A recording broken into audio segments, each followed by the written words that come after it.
এখন স্টেশনে বসে ভাবছি ঢাকায় গিয়ে সে একই কাজ করতে হবে। সেই পিয়নের চাকরি, তাতে কিছু বেতন, খাওয়া খরচা চলে। একা মানুষ, খরচ কম হওয়ায় কিছু টাকা জমাতে পেরেছি। আর সেইটা নিয়ে বুকে আশাও বেঁধেছিলাম যে গ্রামে থাকবো। সেটা তো আর হলো না।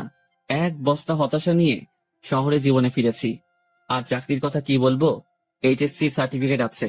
আর এদিকে কিছুদিন ডিগ্রিও পড়েছিলাম। তারপর পারিবারিক অভাবের কারণে লেখাপড়ার দরজা সেখানেই বন্ধ। তবে একটা পড়া এখনো চালু রয়েছে, সেটা হলো মানুষকে পড়া, মানুষকে বোঝা। এই সাবজেক্ট পাস মার্ক তোলায় বেশ কঠিন। বিচিত্র রকম মানুষ সব এই পৃথিবীতে, যাদের চেনা খুবই দুষ্কর। আমি কথাগুলো ভাবছিলাম আমার সামনে বসে থাকা কিছু মানুষের দিকে তাকিয়ে। তারা অনেকটা দূরে ছিল, তাই তাদের চেহারা আবছা দেখছিলাম। আর তখনই খেয়াল করলাম কেউ একজন আমার দিকে এগিয়ে আসছে। আবছা আবছা ভাবেই মনে হচ্ছিল ইয়াং কোনো মেয়ে। মেয়েটা এসে আমার সামনে দাঁড়ালো। এবার আমার চোখের আবছা ভাবটা ছাড়লো। আমি এক পলক মেয়েটাকে দেখে নিলাম। বাহ, মেয়েটা তো বেশ সুন্দরী। শুধু সুন্দরী বললে কম হবে, একটু বেশি সুন্দরী। তবে তার আধুনিক ড্রেসের সাথে তার সৌন্দর্যের কোনো ম্যাচ করছে না। আমি আবার ভাবনাতে চলে গেলাম। হঠাৎ এই এই কি সমস্যা আপনার? ভাবনা থেকে বেরিয়ে এসে স্বাভাবিকভাবেই বললাম, কোনো সমস্যা নেই তো? আমার দিকে এভাবে তাকিয়েছিলেন যে, পছন্দ হয়েছে? প্রশ্ন শুনে তো গলা শুকিয়ে কাঠ হয়ে গেছে। একে তো মেয়ে, তার উপর এত সুন্দরী মেয়ে, আর অদ্ভুত প্রশ্ন। আমি আমতা আমতা করে বলেই ফেললাম, না না। পছন্দ হয়নি তো তাকিয়েছিলেন কেন? আমার ফেসটা হয়তো ওই দিকে ছিল, কিন্তু দৃষ্টি অন্যদিকে দিয়েছিলাম। একা মুখের উপর বলে পছন্দ হয়নি। কি নাম আপনার? শুভ। আমি ইরা। আর আপনাকে চেনা চেনা লাগছে, তাই নামটা জিজ্ঞেস করলাম। ও, তারপরে ইরা নামের মেয়েটা আমাকে অবাক করে দিয়ে আমার কাজের স্থান, মানে আমি যে কোম্পানিতে পিয়ন হিসেবে চাকরি করি, তার কথা বলল। আপনি কি মিতালি অফিসের পিয়ন? জি জি। ও, আমার বাবা ওই কোম্পানির মালিক, আর আমার বাবার অফিসেই চাকরি করে। বাবার অফিসে আমি অনেক যাই।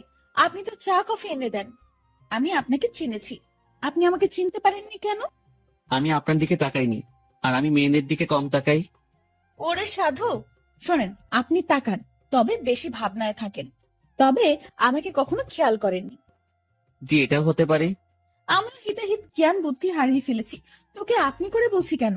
তুই তো পিয়ন। আচ্ছা শোন, জি ম্যাম বলে। তুই তো সাধারণ বগিতে যাবি, জি ম্যাম। আমি কেবিনে যাব। তুই আমার ব্যাগ দুটো একটু উঠাই দিবি, তারপর তোর আসনে গিয়ে বসবি, ঠিক আছে? জি ম্যাম, ঠিক আছে। রাগ করিস না, কুলি পাচ্ছি না। আর তোকে পেয়েছি, হার কাকে লাগে? চেনা মানুষ তো। জি ম্যাম। এত জিমান জিমান করিস কেন? জি না। হ্যাঁ ম্যাম, ঠিক আছে, আমি ব্যাগ উঠাই দিব। ওকে ওকে। মালিকের মেয়ে, যথেষ্ট সম্মান দিতে হবে। আর যা বলবে সেটা তো করতেই হবে, না হলে আমার চাকরি তখনই গায়েব। এসব ভেবে লাভ নেই। আর ভাবনাতে হারিয়ে গেলে চলবে না, অ্যাক্টিভ থাকতে হবে। ট্রেন ঢাকা থেকে আসলো। ৮ ঘন্টা পর ইঞ্জিন ঘুরিয়ে আবার ঢাকার উদ্দেশ্যে রওনা হবে। আমি ইরা ম্যামের ব্যাগ দুটো তার কেবিনে দিয়ে আসলাম। বকশিস স্বরূপ তিনি আমাকে 50 টাকা দিলেন। কোনো দ্বিধা না করে টাকাটা নিলাম, কারণ আমার আগে থেকে অভ্যাস আছে। টাকা নিয়ে চলে যাচ্ছিলাম, ইরা ম্যাম আবার ডাকলো। আর শোন শোন, জি ম্যাম বলেন। নামার সময় আবার তুই আসবি, ঠিক আছে? আচ্ছা। আবার ঘুমিয়ে যাস না কিন্তু। না ম্যাম, ঘুমাবো না। ওকে, যা। আমি আমার বগিতে গিয়ে উঠলাম। টিকিট সংগ্রহ করতে আমি অনেক দেরি করে ফেলেছি, তাই সিট হয়নি। পুরো রাস্তাটা দাঁড়িয়ে যেতে হবে। আশেপাশে তাকিয়ে দেখলাম অনেক সিট ফাঁকা। সামনের 2-1টা স্টেশন পর এসব সিট আর ফাঁকা থাকবে না, তাই মনে মনে ঠিক করলাম সিটে বসবো না, দাঁড়িয়েই যাব। ট্রেন ছাড়লো, আমি দরজায় দাঁড়িয়ে আছি। ঠান্ডা হাওয়া আমার শরীরটাতে লাগছে। আমি ভাবনায় আবার ডুব দিলাম। ভাবতে লাগলাম পুরনো দিনের কথা। মাঝে মাঝে নিজের ভবিষ্যতের কথাও ভাবলাম। তাতে যা ফলাফল পেলাম সেটা শূন্য, কারণ ভেতরে খুব হতাশা কাজ করছিল। অর্ধেক পথ আসতেই স্টেশন ছাড়াই ট্রেনটা থেমে যায়। যান্ত্রিক কোনো ত্রুটি হয়েছে হয়তো। 20 মিনিট পার হবার পর খবর পেলাম ভোরের আগে ট্রেন এখান থেকে এক চুলো নড়বে না। আর এখন রাত 1টা বাজে। এক একজন এক এক কথা বলছে। কেউ বলছে লাইনে সমস্যা, কেউ বলছে ইঞ্জিনে। আমি ওইসব কথা থেকে কান ফিরিয়ে নিয়ে নিজের ভাবনাতে আবার মন দিলাম। হঠাৎই এই শুভ, পেছনে তাকিয়ে দেখি ম্যাম দাঁড়িয়ে। জি ম্যাম বলেন। তুই উঠ। ম্যাম, কিছু লাগবে? না, আমি একটু ট্রেন থেকে নামবো। ম্যাম, বাইরে নামা ঠিক হবে না। যে অন্ধকার, এর মধ্যে কি বিপদ লুকিয়ে আছে কে জানে। কিসের বিপদ? বাইরে সাপ বিচ্ছু অনেক কিছু থাকতে পারে। কিচ্ছু নেই, চল নিচে নামবো। এই হলো আড়ালের ঘরে দুলালি, মন যা চায় সেটাই করবে। ম্যামকে নিয়ে ট্রেন থেকে নামলাম। নেমে দেখি অনেকেই নিচে দাঁড়িয়ে আছে। কেউ বাসায় ফোন করে সমস্যার কথা বলছে, আবার কেউ সিগারেট টানছে। ম্যাম আমার সাথে কথা বলা শুরু করলো। দেখ, জায়গাটা অনেক সুন্দর, তাই না? অন্ধকারে তেমন কিছুই তো দেখা যাচ্ছে না। চোখ না, মন দিয়ে দেখতে হয়। তবে ম্যাম আকাশটা বেশ সুন্দর লাগছে, অনুজ্জ্বল তারাগুলো দেখা যাচ্ছে। আমি তো অনুজ্জ্বল অনেক কিছু দেখতে পারছি। কি ম্যাম? এই যে দেখ, একটা টি স্টল। চল যাই। এখন ওখানে গিয়ে কি হবে? চা খাবো, চল চল, বেশ মজা হবে। শীতের মধ্যে এত রাতে বাইরে চা খাওয়ার মজাটাই আলাদা। আমি তো আর মানা করতে পারবো না, মানা করলেই বকা দিবে। কেন যে এর সাথে দেখা হয়ে গেল, মনে হচ্ছে বাকি রাতটাই বেশ প্যারায় রাখবে। টি স্টলের কাছে পৌঁছাতে দেখি কিছু যাত্রী এখানে আগে এসেছে। এই দোকানটার আশেপাশে আর একটা দোকানও নেই। হাতে চা নিয়ে আমি দোকানিকে বললাম, চাচা, এমন একটা জায়গায় দোকান দিয়েছেন কি মনে করে? বাবা, সে অনেক কাহিনী। বাজারে দলাদলি চলে। আমার লোকজন না থাকায় ওখানে দোকানটা নেওয়া হয়নি। রাগের মাথায় নিজের জায়গাতেই দোকানটা নিয়ে বসেছি। বাহ, বেশ করেছেন। তা চলে কেমন? আলহামদুলিল্লাহ, ভালোই চলে। একটা কথা বলি, রাগ করে এখানে দোকান দিয়ে ভালোই করেছেন। এর জন্য আপনার হাতে চা খেতে পারলাম। আরো কিছুক্ষণ কথা হলো, বিলটা আমি দেই। ম্যাম আর আমি চলে আসি। ওনার সাথে আড্ডা দিতে খুব ইচ্ছে করছে, কিন্তু মালিক পক্ষের লোক আগ বাড়িয়ে কথা বলাটা বেয়াদবি হবে। আমি কিছু বলছি না, চুপচাপ তার পেছন পেছন হাঁটছি। আমার চুপ থাকা দেখে ম্যাম হয়তো কিছু একটা ভাবছে। আমাকে বলল, কি রে, কথা বলতে পারিস না? দোকানের সাথে তো বেশ জমিয়ে কথা বললি, এখন চুপ কেন? ম্যাম কি বলবো? সেটা কি আমাকে বলে দিতে হবে? দোকানে কি তোকে কিছু বলেছিল? না। তো কিছু বল, সারা রাত তো এভাবে চুপ থাকতে পারবো না। আপনি রাজশাহীতে কোথায় আসছিলেন? আর বলিস না, আমার একটা বান্ধবীর বিয়ে হলো, বিয়েতে আসছিলাম। ও তুই বিয়ে করেছিস? না ম্যাম। কেন? কাকে বিয়ে করব? কাকে করবি মানে? দেশে কি মেয়ের অভাব পড়ছে? আসলে সেটা না, তো কি? আমার পরিবার নেই, আমার বিয়ে করা একটু সমস্যা। তো সমস্যার কি আছে? দেশে অনেক মেয়ে আছে যাদের পরিবার নেই, তাদের মধ্যে একজনকে বিয়ে করবি। ম্যাম, ওইরকম হলে আমি করব না। কেন? সেটা না বলি। ওই সব বলতে হবে। মাথায় একটা দুষ্ট বুদ্ধি এলো। আমি বললাম, ম্যাম, আপনার মতো সুন্দরী পেলে ভেবে দেখতে পারি। তোর ভাবা লাগবে না, আমার মতো কেউ তোর দিকে তাকাবেও না। সেটা আমার জন্যই ভালো। কেন? তাহলে আর বিয়ে করা লাগবে না। হয়েছে ভাই, থাম এবার। চল, লাইনের ওই পাশটাই ঘুরে আসি। ইরা ম্যাম যেদিকে যাচ্ছে আমিও তার পেছন পেছন ছুটছি। একবার বললাম যে বাকি রাতটুকু ঘুমিয়ে নেন, তখন আমাকে ধমক দিয়ে বলল, সে কি আমার আদেশ মেনে চলবে? পরক্ষণই ভাবলাম, তাই তো, সে আমার কথা মানবে কেন? সে তো মালিক পক্ষের লোক। লাইনের অন্য পাশটায় চলে আসলাম। এই পাশটায় ফাঁকা জায়গা নেই, কাছে একটা গ্রাম দেখা যাচ্ছে, আর লাইনের পাশ দিয়ে একটা রাস্তা গ্রামের ভেতরে চলে গেছে। চল, রাস্তাটা দিয়ে গ্রামের ভেতর যাই। না ম্যাম, এত রাতে যাওয়া ঠিক হবে না। আমি কি বলছি তোকে? জি ম্যাম, চলেন। এই হলো মেয়ে মানুষ, ভালো মন্দ কিছুই বোঝে না। তারপর যদি এরকম ধনী ঘরের মেয়ে হয়, তাদের মাথার তার দুই একটা কমই থাকে। এরা পুরো পৃথিবীকে নিজের মনে করে, আর ভাবে সেই সব থেকে ক্ষমতাধর ব্যক্তি। দুজনে অনেকটা হাঁটলাম। এখন আমরা হাঁটছি গ্রামের ভেতরে। পুরো গ্রাম নিস্তব্ধ, কোথাও কোনো সারা শব্দ নেই, শুনশান পরিবেশ। ম্যাম মাঝে মাঝে আমার সাথে কথা বলছে। এক সময় আমরা ভালোই কথা বলতে শুরু করি। ম্যাম আমাকে বলল, তুই কি সারা জীবন এইভাবেই কাটাবি? জানি না, জানিস না মানে? আমার ভাগে কি আছে আমি কিভাবে বলবো? তাও সবার তো অনেক ফিউচার প্ল্যান থাকে, তোর নেই? না। অদ্ভুত। আচ্ছা ম্যাম, একটা জিনিস আমার কাছে খুব খারাপ লাগছে। কি? বললে রাগ করবেন না তো? না, বল। স্টেশনে যখন আপনাকে দেখলাম, তখন একটা জিনিস খেয়াল করেছি। কি খেয়াল করেছিস? আপনার সৌন্দর্যের সাথে আপনার আধুনিক সাজগোজ একদমই বেমানান। কি বলিস? সবাই তো খুব প্রশংসা করে। সবার চোখ নেই তাই। তো কেমন সাজলে আমাকে ভালো লাগবে? অতি সাধারণ। যেমন? এই যে হেয়ার কালার করেছেন, এটা চুলের সৌন্দর্য নষ্ট করেছে। আপনার ঠোঁটে। এই থাম। জি ম্যাম। তুই অন্ধকারে আমার ঠোঁট কিভাবে দেখলি? ওই যে বললাম না, স্টেশনে দেখেছি। উফ, বাদ দে তোর ডায়লগ, চুপচাপ হাঁটতে থাক। জি ম্যাম, আর সামনে না এগোই, আমরা চলে যাই। আর একটু যাব, তারপর ফিরবো। পরিবেশটা ভালোই লাগছে, রাতে এইভাবে গ্রামের মধ্যে দিয়ে কখনো হাঁটেনি। আমরা হাঁটতে হাঁটতে আরো সামনে এগোলাম, আর হঠাৎ দুজন লোক লাইট নিয়ে আমাদের সামনে আসলো। তাদের হাতে মাছ ধরার পলো, মাছ ধরতে যাচ্ছে মনে হয়। এই, তোমরা কারা? এই গ্রামে আগে কখনো দেখিনি তো। ভাই, আমরা আসলে ট্রেনে যান্ত্রিক ত্রুটির কারণে মাঝপথে দাঁড়িয়ে গেছে। আর ট্রেন থেকে নেমে আমরা একটু হাঁটতে আসছি। এই তোমরা থামো, সব বুঝে গেছি সব, চলো আমাদের সাথে। কোথায় যাব? কোনো কথা না, চলো। লোক দুটো আমাদেরকে একটা বাড়ির ভেতর নিয়ে আসলো। আমি মনে মনে আল্লাহ আল্লাহ করছি, কি যে হবে। গ্রামের মানুষ এসব কিছুতে বেশ সিরিয়াস। রাত করে মেয়ে নিয়ে বাইরে দেখলে উল্টাপাল্টা ভাববে। আমাদের বেলায় ঠিক তাই হয়েছে। এরা শুধু আমার দিকে তাকিয়ে বারবার দেখছিল। আমিও মনে মনে বলছি, দেখেন কেমন লাগে। একজন বাড়ির গিন্নিকে ডাকা শুরু করলো। বুঝলাম এটা তার নিজের বাড়ি। লোকটির বয়সে আমাদের তাকিয়ে বলল, এরা কারা? ওরা বাড়ি থেকে পালায় আসছে, ওদের তুমি ঘরে নিয়ে যাও, আমি হুজুরের ডাইকা নিয়ে আসি। ভাই ভাই, হুজুরে ডেকে কি করবেন? বিয়া করায় দেবো তোমাদের। ভাই ভাই শোনেন, উনি আমার কিছু না, আমরা পালাই আসিনি। উল্টাপাল্টা কথা কইও না, চুপ থাকো। একটা মায়া তোমার সাথে এত রাতে ঘুরে, এর মানে কি আমরা বুঝি না? ভাই ভাই এমন কইরেন না। চান মিয়া, তুমি ওদের ঘরে নিয়ে যাও, আর বউ আমি যাইতেছি হুজুরের ডাকতে। আমাদের কাছে একজনকে রেখে লোকটি অন্ধকারে হাওয়া হয়ে গেল। কিছু একটা ঘটতে চলছে। আমি ইরার দিকে তাকালাম, দেখি সে আমার দিকে তাকিয়ে আছে। মুখটা কাঁচুমাচু করে রেখেছে সে। দুজনে কথা বলতে পারছি না। সময় যাচ্ছে আর লোকজন বাড়তে শুরু করে। আমাদের দুজনকে দুই রুমে রাখা হয়েছে। আমি শুধু আল্লাহ আল্লাহ করছি। ওইদিকে ইরার কি অবস্থা হয়েছে আমি জানি না। কিছু সময় পর হুজুর আসলো। আমি তাকেও বুঝালাম। স্বস্তির কথা হলো সে বুঝেছে। কঠিন একটা সমস্যা থেকে বাঁচলাম। হুজুরটা আমাদের লাইন পর্যন্ত এগিয়ে দিল। তারপর ওয়াও, কি দারুণ অভিজ্ঞতা।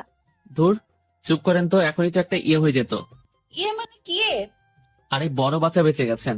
তা তো জানি, তবে দারুণ লাগছে। আপনি থাকেন, যেখানে ইচ্ছা যান, আমাকে ডাকবেন না। আমি ট্রেনে উঠলাম। ওনার সাথে সাথে আর দেখা করলাম না।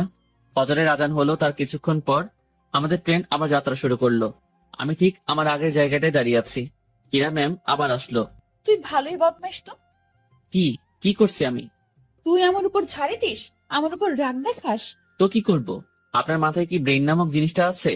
থাকলেও তো মনে হয় কাজ হবে না। এরকম ছেলে মানুষই করেন, কি জন্য বড় হয়েছেন বোঝেন না কিছু। ম্যাম আমার দিকে হা করে তাকিয়ে আছে। আমি জানি কথাটা বলার পর আমার চাকরি থাকবে না। আপনার বাবাকে কিছু বলতে হবে না, আমি অফিস যাব না। ম্যাম কিছুক্ষণ চুপ থেকে বলল, আমি তোকে চাকরি দেইনি, তোর চাকরি আমি কাটবো কেন? এই যে আমাকে বকা দিলি, মনে রাখিস, এর শোধ আমি তুলবো। এরা রাগ দেখিয়ে তার কেবিনে চলে গেল। ম্যাম যে থ্রেটটা দিল আমার একটু ভয় লাগলো না। ওনার কথা শুনে মনে হলো কোনো বাচ্চা আমাকে থ্রেট দিয়েছে। ওনার কণ্ঠটা সত্যি অসাধারণ। শুনলে মনে হয় বারবার শুনি। না, আমি আবার ভাবনাতে হারিয়ে যাচ্ছি কেন। যাই, ওনার কেবিনে গিয়ে সরি বলে আসি। না হলে আমার কি করে বসবে আল্লাহ জানে। আমি তার কেবিনের ভিতর ঢুকবো, তখনই কারোর সাথে ধাক্কা লাগলো। তাকিয়ে দেখি ম্যাম। উনি হয়তো বাইরে আসছিলেন। এটা কি হলো? সরি ম্যাম, বুঝতে পারিনি। তুই আমার কেবিনে কি জন্য? সরি বলতে আসছি। সরি বললে তো কাজ হবে না, আমি তোকে মাফ করব না। কিছুক্ষণ তর্ক হলো। আমি তাকে বললাম, আমার উপর কেউ রাগ করে থাকুক সেটা আমি চাই না। আপনার মন যা চায় তাই করেন। কথাটা বলতেই ম্যাম আমাকে অবাক করে আমার গালে দুটো চড় বসিয়ে দিল। এখন বুঝতে পারলাম ম্যাম বেশ রেগে গিয়েছিল আমার উপর। চটা না খেলে হয়তো বুঝতে পারতাম না। আমি তো ভেবেছিলাম অন্য কোনো শাস্তি দিবে হয়তো। চর মারার পর ম্যাম আরো বলল, তুই আমার বেস্ট ফ্রেন্ড হবি? এমন থাপ্পড় খাওয়ার পর এরকম প্রস্তাব পাবো ভাবতেও পারিনি। মনে মনে ভাবছি, আমি তার সাথে কেন বন্ধুত্ব করতে যাব? তার চালচলন আর আমার চালচলন রাত দিন তফাৎ। কিন্তু কথাটা তাকে মুখের উপর মানা করতে পারবো না, যদি আবার কয়েকটা থাপ্পড় দিয়ে দেয়। ভয়ে ভয়ে বললাম, হব। গুড, তুই এখন যা। না, শোন শোন, তোর কন্ট্যাক্ট নাম্বারটা দিয়ে যা, আমি কল করে তোকে ডেকে নেব যে কোনো সময়। ম্যামকে মোবাইল নাম্বারটা দিয়ে আগের জায়গায় ফিরে আসলাম। 8টায় আমাদের গন্তব্যে পৌঁছে গেলাম। ইরা ম্যামের কথা অনুযায়ী তার ব্যাগগুলো নামিয়ে দিলাম। এখন উনি আর আমি স্টেশনের বাইরের রাস্তায় দাঁড়িয়ে আছি। বাসা থেকে ওনার জন্য গাড়ি পাঠানো হয়েছে। গাড়ি জ্যামে পড়েছে, তাই অনেক লেট হচ্ছে। আমার পেটের অবস্থা খারাপ। রাতে কিছু খাওয়া হয়নি, আবার অনেকটা বেলা হয়েছে, পেটে এখনো কিছু পড়েনি। ম্যামের সামনে কিছু বলারও সাহস পাচ্ছি না। কিছু সময় পর উনি আমাকে বললেন, তোর কি ক্ষুধা লাগছে? জি অনেক। তো খেয়ে আয়। আচ্ছা আপনি দাঁড়ান, আমি যাবো আর আসবো। আমি একটা দোকানে গিয়ে চা বিস্কিটের সাথে কয়েকটা কলা খেয়ে নিলাম। দোকানদারকে টাকা দিতে যাব, তখন মনে হলো ম্যামও তো কিছু খাইনি, ওনাকে খাওয়ার কথা বলা উচিত ছিল। ভুলটা যেহেতু করেই ফেলেছি, তাই ওনার জন্য কিছু নিয়ে গেলাম। আমি কাছে গিয়ে তার দিকে খাবারগুলো এগিয়ে দিলাম। আমার দিকে উনি ভ্রু কুঁচকে তাকালো। এগুলো আমাকে কেন দিচ্ছিস? খেয়ে নিন, আপনি তো রাতে কিছু খাননি। তুই কি ভাবিস আমাকে? আমি সকাল সকাল রাস্তায় দাঁড়িয়ে এসব খাবো? এগুলো তোদের মতো লোকজন খাবে। সরি সরি ম্যাম, বুঝতে পারিনি। খাবারগুলো নিজের ব্যাগে ভরে নিলাম। নিজে বাসায় গিয়ে খাবো। ঘন্টাখানেক পর গাড়ি আসলো। ম্যামকে উঠিয়ে দিয়ে আমি আমার বাসায় চলে গেলাম। আমার হাতে শুধু আজকের দিনটাই ছুটি আছে, আগামীকাল থেকে ডিউটি। বাসায় এসে সব ঠিকঠাক করে নিলাম। দিনের বাকি সময়টুকু আর বাইরে বের হলাম না। এই শহরের গাড়িগুলোর হর্ন আমার ভালো লাগে না। প্রচন্ড বিরক্তিকর একটা জিনিস, শুনলেই মাথা ব্যথা শুরু হয়ে যায়। রুমের জানালা খুলে দিয়ে আকাশের দিকে তাকিয়ে থাকি। গতকাল রাতের ঘটনাটা ভাবতে থাকি। কাল যদি বিয়েটা হয়ে যেত, আজ আমি মামা শ্বশুর বাড়ি থাকতাম, মানে জেলে। কি বাঁচাটাই না বাঁচলাম। সন্ধ্যার একটু আগ দিয়ে ইরার কল পেলাম। উনি আমাকে তাদের অফিসের সামনে যেতে বলেছে। গত রাতে ফ্রেন্ড হয়েছি, কথা রাখতে অবশ্যই যেতে হবে। কথাই আছে, ফ্রেন্ডের কাছে কোনো বাহানা চলে না। আমিও তাই কোনো বাহানা বা ব্যস্ততা দেখালাম না। বাইরে যাচ্ছি ওনার সাথে দেখা করতে, তাই একটু সাজতে হবে। ব্যাগ থেকে নতুন একটা ফুল হাতা গেঞ্জি বের করলাম। একটু স্মার্ট সাজার জন্যই। সুন্দরীদের সামনে তো আর এমনি এমনি যাওয়া যায় না। এই প্রথম কাউকে উদ্দেশ্য করে সাজগোজ করছি। মনের মধ্যে কেমন যেন খটকা লাগছিল। এখন খটকা দেখার সময় নেই। চটপট রেডি হয়ে আমার অফিসের সামনে গেলাম। ম্যামকে গিয়ে ঠিক সেখানে পেলাম। উনি তার গাড়ির সাথে হেলান দিয়ে দাঁড়িয়ে আছে। আমি তার সামনে গিয়ে ম্যামকে ডেকে সালাম দিলাম। উনি উত্তর দিলেন আর সাথে সাথে বললেন, গাড়ির পেছনে বসে যা। কোথায় যাবেন? আমার বন্ধুদের সাথে তোর পরিচয় করিয়ে দেব, সেখানেই নিয়ে যাচ্ছি। আমি আর কিছু বললাম না, তার গাড়ির পেছনে চেপে বসলাম। আধ ঘন্টা পর একটা রেস্টুরেন্টের সামনে গিয়ে ম্যাম গাড়ি থামালো। তারপর আমাকে নিয়ে রেস্টুরেন্টে ঢুকলো। আমি তার পিছু পিছু গেলাম। উনি একটা জায়গায় গিয়ে থামলো আর কিছু ছেলেমেয়ের সাথে গিয়ে কথা বলা শুরু করলো। বুঝতে পারলাম এরাই তার ফ্রেন্ড। এবার ম্যাম আমার দিকে তাকিয়ে বলল, বন্ধুরা, তোমাদের জন্য একটা গিফট এনেছি। কে দোস্ত? কে এটা? আর বলিস না, এই প্রাণীকে রাজশাহীতে পেয়েছি। এই পাগলার সাথে কিছুক্ষণ কথা বলেছি, তারপর বেস্ট ফ্রেন্ড হওয়ার প্রস্তাব দিয়েছি। দুঃখের বিষয় হলো, পাগলা আমার কথা বিশ্বাস করে হ্যাঁ বলে দিয়েছে। তোরা বলতো, এর মতো খ্যাত মানে কি বলবো, এরকম একটা মানুষ আমার ফ্রেন্ড। অসম্ভব। দেখ ভাই, আমার ফ্রেন্ডদের সাথে পরিচয় করিয়ে দিতেই তোকে এখানে নিয়ে আসছি। ইরা একে একে তার বন্ধুদের সাথে পরিচয় করিয়ে দিল। সবাই বনেদি ঘরের ছেলে মেয়ে। ট্রেনের কথা মনে পড়তেই লজ্জায় থেমে যাচ্ছি। এখন মান সম্মান যা যাওয়ার তা তো গেছে, বাকিটুকু নিয়ে এখান থেকে কেটে পড়তে পারলেই হলো। কিছুক্ষণ পর সেটাও থাকলো না। আমার পোশাক আর চেহারা নিয়ে তারা উপহাস করতে শুরু করলো। একটা ছেলে এগিয়ে এসে বলল, ভাই এটা গেঞ্জি নাকি তেনা? কোথা থেকে কিনেছো ভাইয়া? নাকি কারো পড়ে থাকা জিনিস কুড়িয়ে নিয়েছো? না ভাই, সত্যি কিনেছি। ওমা, তাই? হুম। দেখ, ছেলেটা মাথায় তেল দিয়ে আসছে। সবাই হেসে উঠলো। সত্যি কথা বলতে আমি তেল দেইনি, ওরা পচানি দেওয়ার জন্যই বলছে। ভাবছি এখানে আর থাকা ঠিক হবে না। ম্যামকে বললাম, ম্যাম আমি এখন যাই? ওরে বাবুটা, এখনই না, কিছু খেয়ে যাও। হ্যাঁ, কিছু খেয়ে যা। একটা ছেলে আমার পকেটে হাত দিল। আমার দুর্ভাগ্য যে পকেট থেকে সে 20,000 টাকা নিয়ে এসেছি। ব্যাগে রেখে আসবো মনে ছিল না। ছেলেটা আমার পকেট থেকে টাকাটা দেখে একটু অবাক হয়ে বলল, কি রে, তোর কাছে এত টাকা কুড়িয়ে পেয়েছিস কোথায়? যাই হোক, আমাদের কিছু খাওয়া। আমি আর কি মানা করব, মান সম্মান একটু বজায় রাখতে হ্যাঁ বললাম। তাতেই ওরা সুযোগ পেয়ে গেল। নানা রকম দামি খাবার অর্ডার করলো, যেগুলো আমি চোখে দেখা তো দূরের কথা, নামও শুনিনি। ওরা সবাই খাচ্ছে, আমি দাঁড়িয়ে আছি। একজন খেতে বলেছিল, কিন্তু আমি মানা করেছি আর বলেছি খেয়ে আসছি, আমার পেট ভরা। খাওয়া শেষে বিল তো 20,000-এর উপরে এলো। আমার মাথায় ঢুকলো না 7-8 জন মিলে 20,000 টাকা কিভাবে খায়। যেটা জোগাড় করতে আমার বছর খানেক সময় লেগেছিল। খারাপ ভালো দু ধরনের মজাই পাচ্ছিলাম। কম খাবারে এত বিল আর আমার পকেটে টাকা গায়েব। ম্যাম আমি এখন চাই। হ্যাঁ যাবি, তার আগে একটা কথা বলি, কখনো এরকম মফিজ মার্কা কাজ করবি না। এত সহজে কোনো বন্ধুত্ব পাওয়া যায় নাকি? জীবনে কোনো কিছুই সহজভাবে নিবি না। জি ম্যাম। যা তাহলে। আমি বাইরে এসে দাঁড়ালাম। পকেটে টাকা নেই, বাসায় যাব টাকা লাগবে। মনে মনে ঠিক করলাম ম্যামের কাছ থেকে কিছু টাকা চেয়ে নিব, না হলে এই পথ যেতে যেতে মধ্যরাত হয়ে যাবে।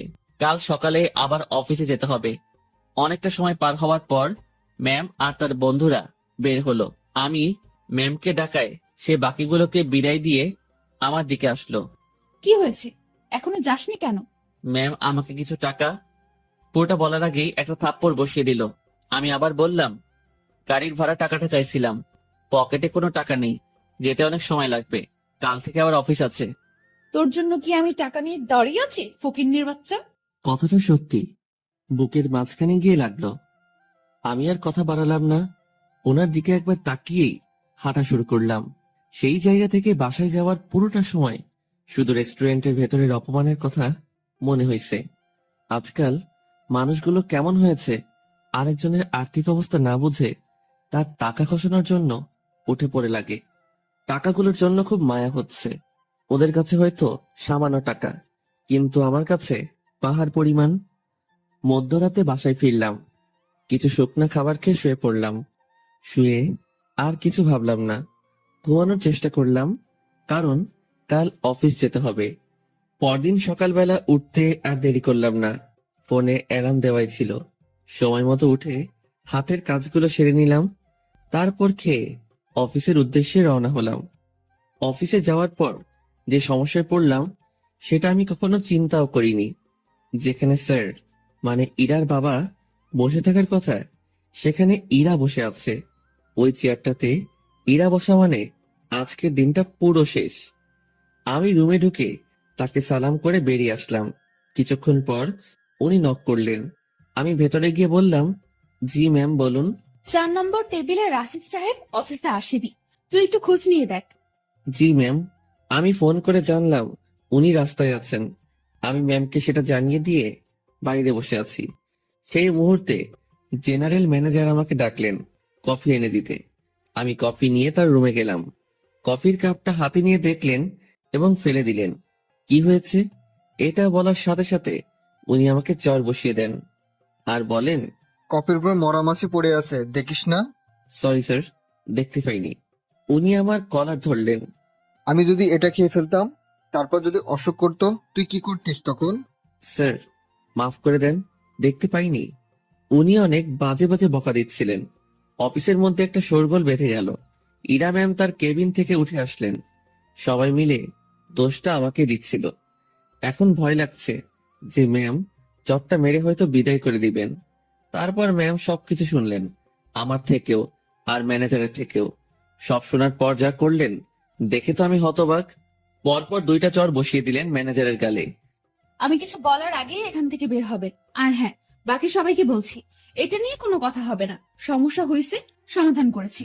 সমালোচনা করে ভালো জিনিস খারাপ বানাবে তো পাবলিক, বুঝবা? কত ধানে কত চাল। যার যার কাজে যাও, অনেক সময় নষ্ট হয়েছে। কিছুক্ষণ ঝড়ের পর অফিস স্বাভাবিক, আগের মতো কাজ চলছে। কিভাবে সব সামনে নিলাম, হুটহাট ম্যানেজার স্যাক, সাথে 2টা থাপ্পড়। বিচারটা যাই করুক, তাহলে আমার সাথে অমন করলো কেন? ভাবতে ভাবতে কোনো উত্তরই খুঁজে পেলাম না। লাঞ্চের সময় আমি বাসা থেকে রুটি নিয়ে আসছি। 2-1জনকে পানি এনে দিয়ে আমি খাওয়ার জন্য বসবো, তখন ম্যাম ডাকলো। মনে মনে ভাবছি খাওয়াটাও কপালে নেই। মুখ ভার করেই ম্যামের রুমে ঢুকলাম। জি ম্যাম, কিছু বলবেন? তুই খাবার খেয়েছিস? জি না। বাসার থেকে খাবার নিয়ে আসছিস নাকি বাইরে গিয়ে খাবি? বাসা থেকে এনেছি। যা, খাবার নিয়ে আমার রুমে আয়।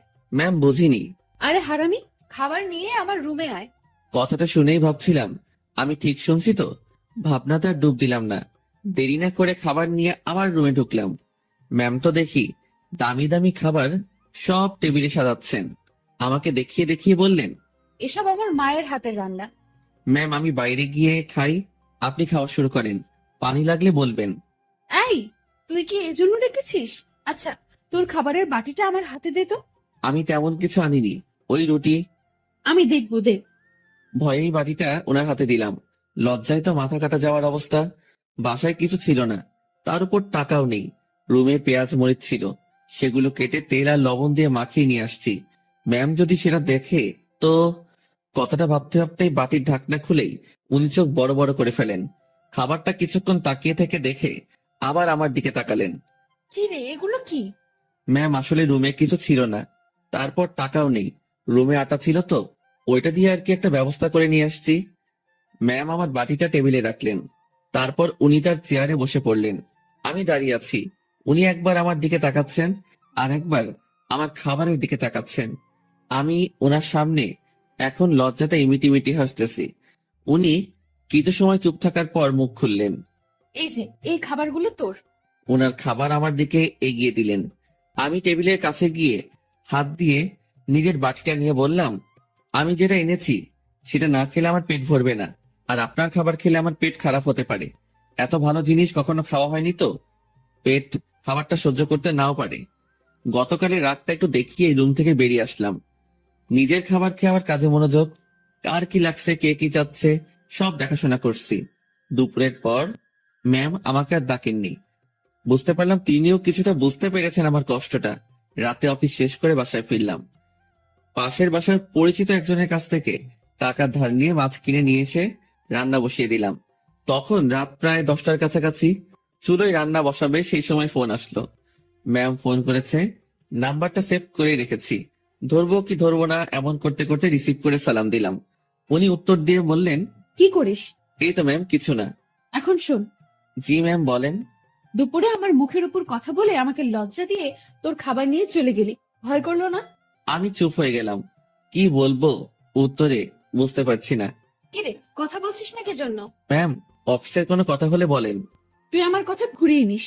আমি যা বলছি তার উত্তর দে। জি ম্যাম বলেন। ওভাবে খাবার নিয়ে চলে গেলি কেন? আপনার খাবার খেয়ে আমার ক্ষুধা মিটত না। তাই না? জি। আমি বুঝতে পেরেছি, তুই আমার উপর রাগ দেখাচ্ছিস, সুযোগ ভালোই কাজে লাগাচ্ছিস। এখানে কিসের সুযোগ ম্যাম? আপনি আমাকে এখন মানা করে দিলে আমার সাথে তো আপনার এখনই কোনো অফিসিয়াল সম্পর্ক থাকবে না। ক্ষমতা আপনার হাতে, সুযোগ আপনার হাতেই। চুপচাপ রান্না শেষ করে খেয়ে আমাকে কল দিবি। ম্যাম, অফিসের কোনো বিষয়ে কথা বলবেন? না, তাহলে ফোন দিয়েন না, আমিও দিব না। তোর 24 ঘন্টাই ডিউটি। আমি ফোন দেওয়ার পর সময়টুকু অফিসিয়াল, ওকে? তাহলে বেতন বাড়িয়ে দিয়েন। ঠিক আছে, দিব। ঠিক আছে, দিব। তুই অবশ্যই ফোন করবি। আর হ্যাঁ, কাল অফিসে আসার সময় দুপুরের খাবার আনবি না। কেন ম্যাম? অফিসে না খেয়ে কাজ করতে হবে? তোর জন্য আমি খাবার নিয়ে যাব। ম্যাম, ওসব খাবার টাবার বাদ দিন, আমি আমার খাবারে সন্তুষ্ট। তুই যদি কাল অফিসে তোর রান্না করা কিছু নিয়ে আসিস তো মনে রাখবি, তোকে শুধু অফিস থেকে না দুনিয়া থেকেই বিদায় করে দিব। আমি কিছু বলতে যাব, তখনই ম্যাম ফোনটা রেখে দিল। তুই যদি কাল অফিসে তোর রান্না করা কিছু নিয়ে আসিস তো মনে রাখবি, তোকে শুধু অফিস থেকে না দুনিয়া থেকেই বিদায় করে দিব। আমি কিছু বলতে যাব, তখনই ম্যাম ফোনটা রেখে দিল। মনে মনে ভাবছি, এত আদিক্ষেতা দেখানোর কি আছে?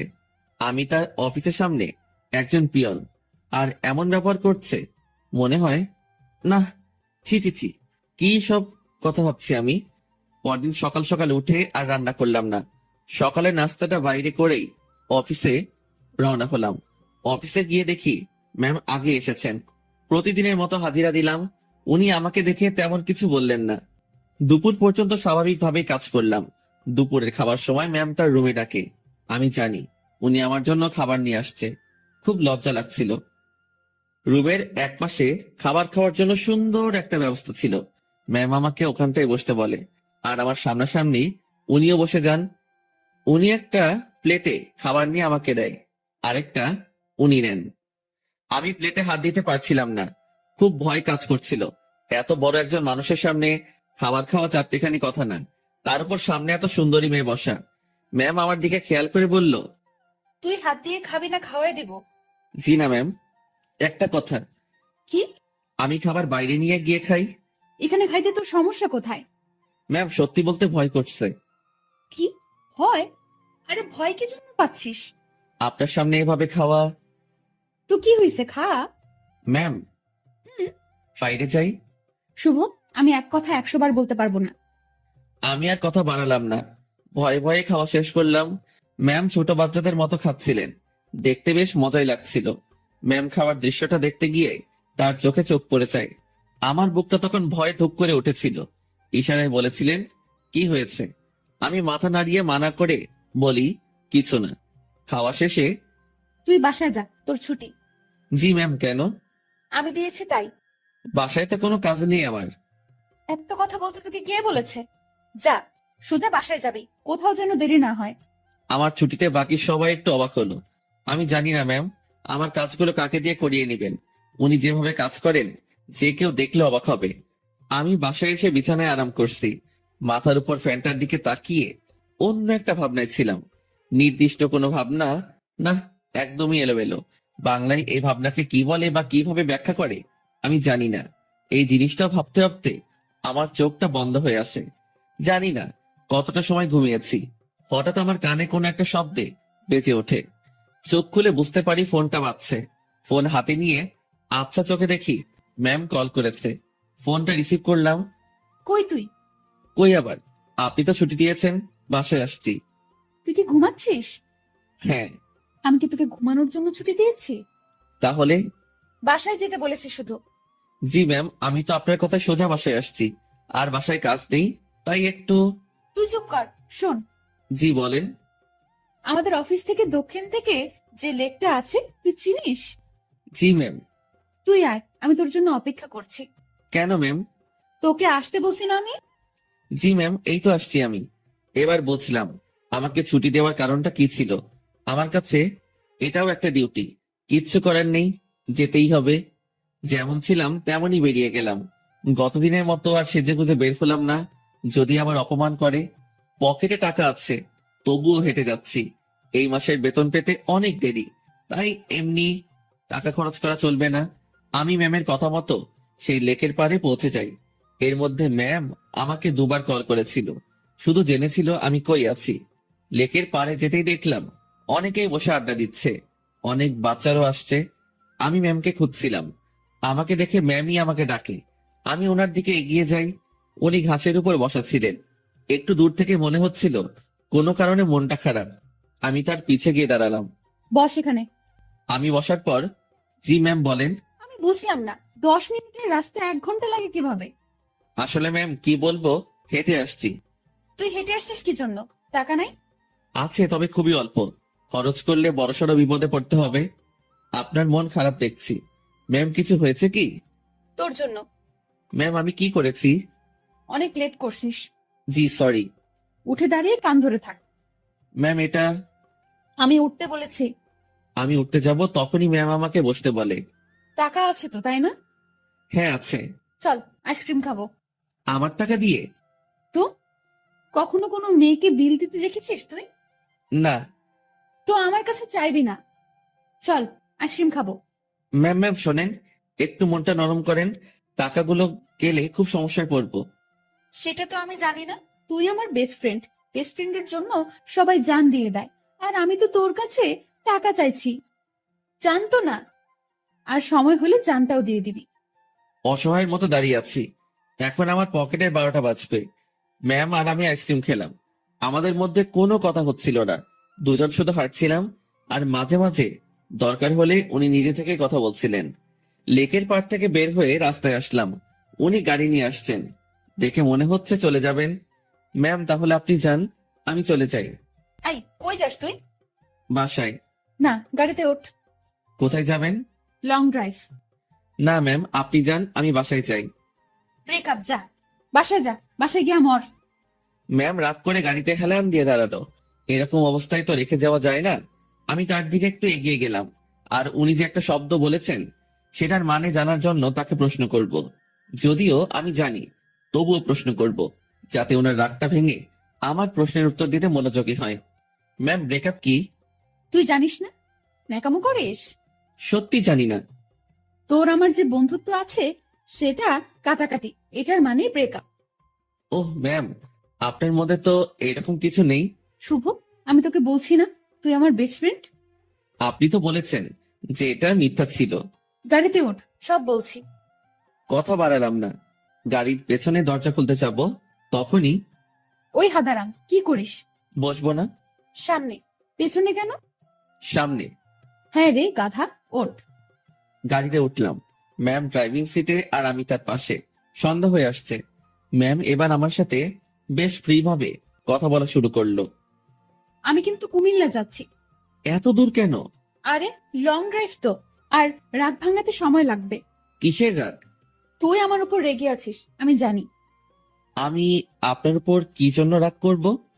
ওই যে রেস্টুরেন্টে সেই ঘটনার জন্য। না ম্যাম, কি যে বলেন। ওই দিন আপনারও মজা করেছেন, আমিও মজা পেয়েছি। ওরে শুভ, আমাকে কি বাচ্চা মনে হয় আপনার? এত বড় একটা প্রতিষ্ঠান চালাচ্ছি, আমার মাথায় কি এতটুকু বুদ্ধি নেই যে কোনটা সত্যি আর কোনটা মিথ্যা আমি বুঝবো না? না। বুদ্ধি তো আপনার অনেক আছে। হয়েছে, শোন আমি কি বলি। বলেন। রাতে কি খাবি বল। সন্ধ্যায় তো অনেক কিছু খেলাম, রাতে আর কি খাবো? না, তাও কিছু শুকনো খাবার নেই, আর দুটো পিৎজা। আপনার ইচ্ছা। ম্যাম, ভয় করছে আমার। কেন? আপনার বাবা যদি জানে অফিসের পিয়নকে নিয়ে ঘুরতে বের হইছেন। কিভাবে জানবে? আমি তো বলবো না। আমি যে অফিসে যাব না সেটা তো জানতে পারবে। সেটা আমি দেখে নিব, তোর এত চিন্তা নেই।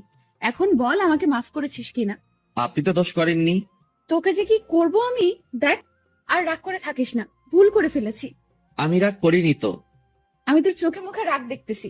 আচ্ছা, রাগ নেই আমার উপর, সত্যি তো? হ্যাঁ, সত্যি। সত্য নাকি মিথ্যা সব টের পাবো। আমি যা বলবো সেটা যদি না করিস তাহলেই বুঝবো তুই এখনো রেগে আছিস। না, কি যে বলেন, আপনার তো সব কথাই শুনি। কত যে শুনিস আমার জানা আছে। মাঝপথে আমরা গাড়ি থেকে নেমে কিছু খাবার নিলাম। দুজন বেশ কথা বলতে বলতে যাচ্ছি। ইরা ম্যাম গাড়িটা এখন বেশ ধীর গতিতে চালাচ্ছেন। আজ বেশ কুয়াশাও পড়েছে। এই চল, বাইরে কুয়াশার বৃষ্টিতে ভিজি। এই না, এটা করবেন না। বাইরে গেলে বিপদ। সেদিনের মতো হলে অবস্থা খারাপ হয়ে যাবে। যাব না তো, তোর কেয়ারিংটা আমার খুব ভালো লাগে, সেটা পাওয়ার জন্যই কথাটা বললাম। হুম। তুই কাউকে ভালোবাসিস না? কোন ভালোবাসা? মানে পছন্দের মানুষ বিয়ে টিয়ে করার ইচ্ছা এমন? এর আগেও তো বলেছি ওই রকম কেউ নেই। কাউকে দেখে পছন্দ হয় না? না, প্রায় সবার মধ্যেই ভেজাল আছে। ভেজাল মানে? মানে আর কি, এখন তো প্রেমের বাজার চলে। বাজারটা বেশ গরম। এক একজন 10-12টা প্রেম করে, তার উপর ওয়েটিং এ রাখে। তুই জানিস কিভাবে? চোখ খোলা রাখলে সবই টের পাওয়া যায়। ম্যাম, আপনার নেই কি? পছন্দের মানুষ? না রে, এসব পছন্দ টছন্দ আমার হয় না। আমাকে যে বুঝতে পারে তাকেই আমার পছন্দ। ও, আপনার বাবা আপনাকে বিয়ে দিবে না? কি সব প্রশ্ন যে করিস! বিয়ে দিবে না কেন? অবশ্যই দিবে। হুম, তাদের পছন্দেই বিয়ে করবেন। হ্যাঁ, এটাই তো স্বাভাবিক।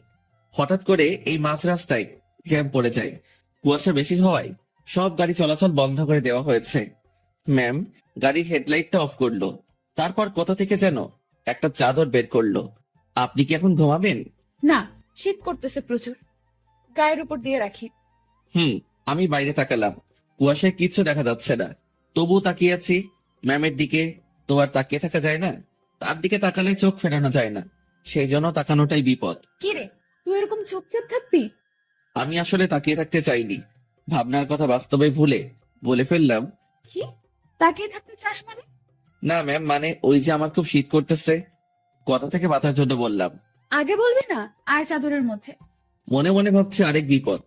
কি হলো, আয়। না ম্যাম, ঠিক আছে, শীত কমে গেছে। ভয় পাচ্ছিস তাই না? ভয় নেই, কাছে আয়। আরে খুব কাছে না, চাদরটা বড়, তুই একটু কাছে আসলেই হয়ে যাবে। একটু কাছে গেলাম। ম্যাম আমাকে চাদরের একটা মুড়ি দিল। আমি সেটা আমার পাশে ঘিরে পিঠের সাথে লাগিয়ে নিলাম। এবার আমি কাঁপতেছি, তবে সেটা শীতে না, ভয়ে। কাঁপুনি রেখে ম্যাম বলল, ওরে আল্লাহ, তোর এত শীত করতেছে? এখন ঠিক হয়ে যাবে। আমি জানি ঠিক হবে না। কথাটা বলে ম্যাম আমার খুব কাছে আসলো, তবে তার শরীরের সাথে কোনো স্পর্শ লাগেনি। অনেক চেষ্টা করে নিজের কাঁপুনি থামালাম। ম্যামের চোখে ঘুম ঘুম ভাব এসে গেছে। ম্যাম, আপনি তো ঘুমাচ্ছেন। কই না তো। আপনার কি খুব ঘুম পাচ্ছে? অনেক। ম্যাম ধীরে ধীরে বেশ সুন্দরী হয়ে উঠছে। শুনেছি সুন্দরী মেয়ে ঘুমালে আরো বেশি সুন্দরী লাগে। আজ সেটা সামনে থেকে দেখলাম। আমি যদি ওনার বর হতাম, এখন কাছে নিয়ে বুকের মধ্যে রাখতাম। পরক্ষণে মনে পড়ল, কি সব ভাবছি আমি। ছি ছি ছি, এসব কি আসছে মাথায়। ম্যাম ঘুমে আর ঠিক থাকতে পারে না। আমার খুব কাছে আসে, আমার কাঁধের উপর তার মাথা রাখার চেষ্টা করছে। এবার সব ভুলে যাই আমি, নিজে থেকেই তার দিকে এগিয়ে যাই। আর উনি তার মাথা আমার কাঁধের উপর রাখে। বুকের মধ্যে হাতুড়ি পেটা হচ্ছে। ওনার নিঃশ্বাস আমার টি শার্টে লাগার পরপরই আমার কেমন যেন একটা অনুভূতি কাজ করছে। না পারছিলাম তখন বুঝতে, না পারছিলাম ভাবতে।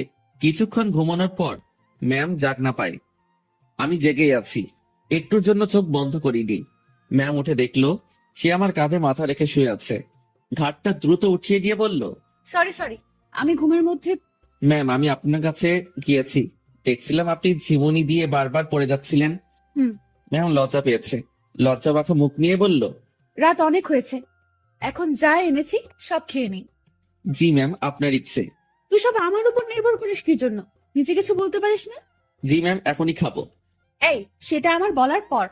আমরা খাবার খাওয়া শুরু করলাম। হঠাৎ পুলিশ এসে নক করলো। আমরা গাড়ি থেকে নামলাম।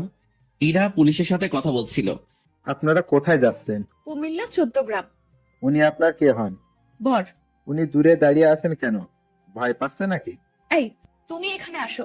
মনে মনে বলছিলাম, ভয় পাবো না? পুলিশকে কি মিথ্যাটাই না বললো? আপনারা যে স্বামী স্ত্রী সেটা আমি বুঝবো কিভাবে? এইটারও প্রমাণ লাগবে। হ্যাঁ। আমার চাচু আবু সাইদ পুলিশ কমিশনার। কি নাম বললেন? আবু সাইদ। উনি তো ঢাকায় থাকেন, তাই না? হ্যাঁ আপনারা ঢাকা থেকেই আসছেন? হ্যাঁ, ঢাকা থেকেই তো আসবো।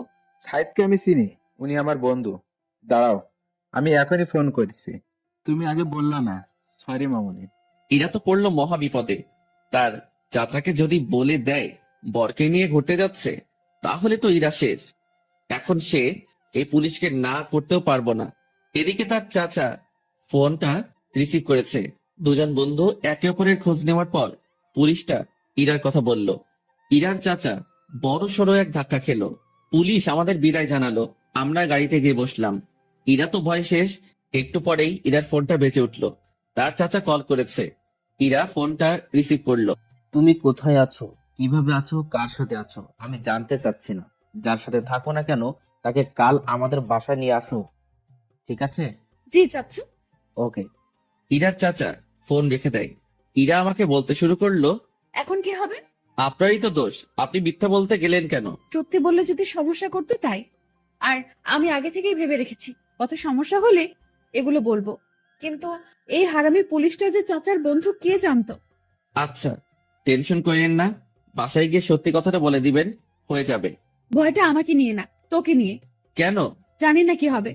ওরা তোকে কি বলবে, আমি কিভাবে সামলাবো বুঝতে পারছি না। এই মুহূর্তে আমি বা তাকে কি বলবো বুঝতে পারছি না। ভাবছি এর সাথে থাকলেই সমস্যায় পড়তে হয়। ম্যাম বেশ টেনশনে পড়ে গেছে। একবার আমার দিকে তাকাচ্ছে, আরেকবার বাইরে। ম্যামের অবস্থা দেখে বেশ মায়াই হচ্ছিল। মিথ্যা বলে উনি বড় ফাঁসা ফেসে গেছেন। তার টেনশন কমানোর জন্য আমি তাকে ডেকে বললাম, ম্যাম। বল। আমি বলি কি, এত টেনশন করে লাভ নেই, যা হবার হবে। আর সত্যিটা বললে হয়তো ওনারা বুঝতে পারবে। সত্যিটাই বা কিভাবে বলবো? আমার তো তাদের সামনে কথা বলতে ভয়, হাত পা কাঁপবে। আচ্ছা ম্যাম, ওনাদের সাথে আমি কথা বলবো। আরে তোর সাথে ওনারা কথাই বলবে না। সেটা দেখা যাবে, আগে তো বাসায় যাই। রাতটা কাটলো জেগে জেগেই। রাতের শেষ ভাগে যানজট কেটে গেল। আমরা ঢাকায় ফিরলাম আর সোজা ম্যামের বাসার সামনে পৌঁছে গেলাম। ম্যাম আমাকে বাইরে রেখে ভেতরে গেলেন। ভেতরে তার সাথে কি হচ্ছিল সেটা আমার কাছে অজানা। হয়তো তাকে বকা দিচ্ছে। কিছু সময় পর ম্যামের সাথে পুরো পরিবার আসলো। আমি তো দেখেই ভয় শেষ। ম্যামের বাবাকে দেখে আরো ভয় লাগছিল, কারণ উনি তো আমাকে চেনেন। স্যার আমার কাছে এসে বললেন, তুই আমাদের অফিসের পিয়ন, তাই না? জি স্যার। আশেপাশে সবাই হেসে উঠল। ইরার চাচা তাকে ডেকে বলল, আরে এত মানুষ থাকতে তুই কিনা একটা পিয়নের সাথে লং ড্রাইভে গিয়েছিলি? ইরা চুপ, কারণ সে এখানে কিছুই বলতে সাহস পাবে না। চুপচাপ থাকতে হবে তাকে। তোকে যেন অফিসে না দেখি, ঠিক আছে? জি স্যার। আমি চলে আসলাম তাদের ওখান থেকে। বাইরে এসে দীর্ঘ একটা নিঃশ্বাস ফেললাম। যাক, তেমন বকা দেয়নি। ম্যামকেও হয়তো কিছু বলেনি। নিজের বাসায় আসলাম। 2 দিন পর খাওয়া দাওয়া বন্ধ হয়ে যাবে। বিছানায় শুয়ে শুয়ে ভাবছি, এখানে না থাকতে পারলে চলে যাব। দিনটা কোনো রকমে পার করলাম। পরদিন ঘুম থেকে জাগনা হয়েছে, কিন্তু বিছানা ছেড়ে উঠতে ইচ্ছা করছে না। মোবাইলটা হাতে নিলাম, দেখি বিকাশ কোম্পানি থেকে মেসেজ। বিরক্তি নিয়ে ফোনটা রেখে দিলাম। শুয়ে শুয়ে টাকার কথা ভাবছি। এমন সময় মনে হলো স্ক্রিনে মনে হয় কিছু দেখছিলাম। ঝটফট মোবাইলটা হাতে নিয়ে দেখি 25,000 টাকা আমার অ্যাকাউন্টে কে যেন পাঠিয়েছে। আর একটা মেসেজ আছে, এটা ম্যামের নম্বর। মেসেজটা সিন করে দেখতে পেলাম উনি শুধু ব্রেকআপ লিখে পাঠিয়েছেন। নিজে নিজে শিওর হলাম টাকাটা উনি পাঠিয়েছেন। হয়তো আমার প্রতি তার দয়া হয়েছে। যাক, আমার একটু ভালোই হলো, কাজ খুঁজতে সুবিধা হবে। ম্যামের সাথে দেখা হলে ধন্যবাদ দিব। আমার রুমের দরজায় কারো নক। আলসেমি ছেড়ে উঠে দরজা খুললাম। পাশের বাসার বড় ভাই এসেছে, যার কাছ থেকে আমি টাকা ধার করে এনেছি। ভাই, আমার টাকাটা খুব প্রয়োজন, তুই যেভাবে পারিস টাকাটা দে। ভাই আমি তো বলেছি কয়েকদিন পর দিতে পারবো। না ভাই, আমার খুব দরকার। আচ্ছা আপনি বাসায় যান, আমি টাকা নিয়ে আসছি। দরজা লাগিয়ে দিয়ে ফোনটা হাতে নিব, তখনই আবার দরজায় নক। কেমন যেন খুব রেগে গিয়ে দরজাটা খুলেই বলি, আরে ভাই বললাম তো দিয়ে আসবো। একটু ধমকে সরে বলেছি। আমার এমন করে বলাটা ভুল হয়েছে, কারণ সামনে ম্যাম দাঁড়িয়ে আছে। এখন কি বলবো, কিভাবে কথা কাটিয়ে নিব? এসব ভাবতে ভাবতে ম্যাম নিজেই প্রশ্ন করলো, কি সমস্যা, এত রেগে আছিস কেন? আপনি এখানে? আমি বেশ অবাক, কারণ তাকে এখানে এভাবে কখনো আশা করিনি। আমার সামনে থেকে সর কুত্তা, ভেতরে যাব। আমি সরে দাঁড়াতে উনি ভেতরে ঢুকলেন। তারপর আমার বিছানায় নিজের শরীরটা এলিয়ে দিলেন। ফ্রেশ হয়ে নে।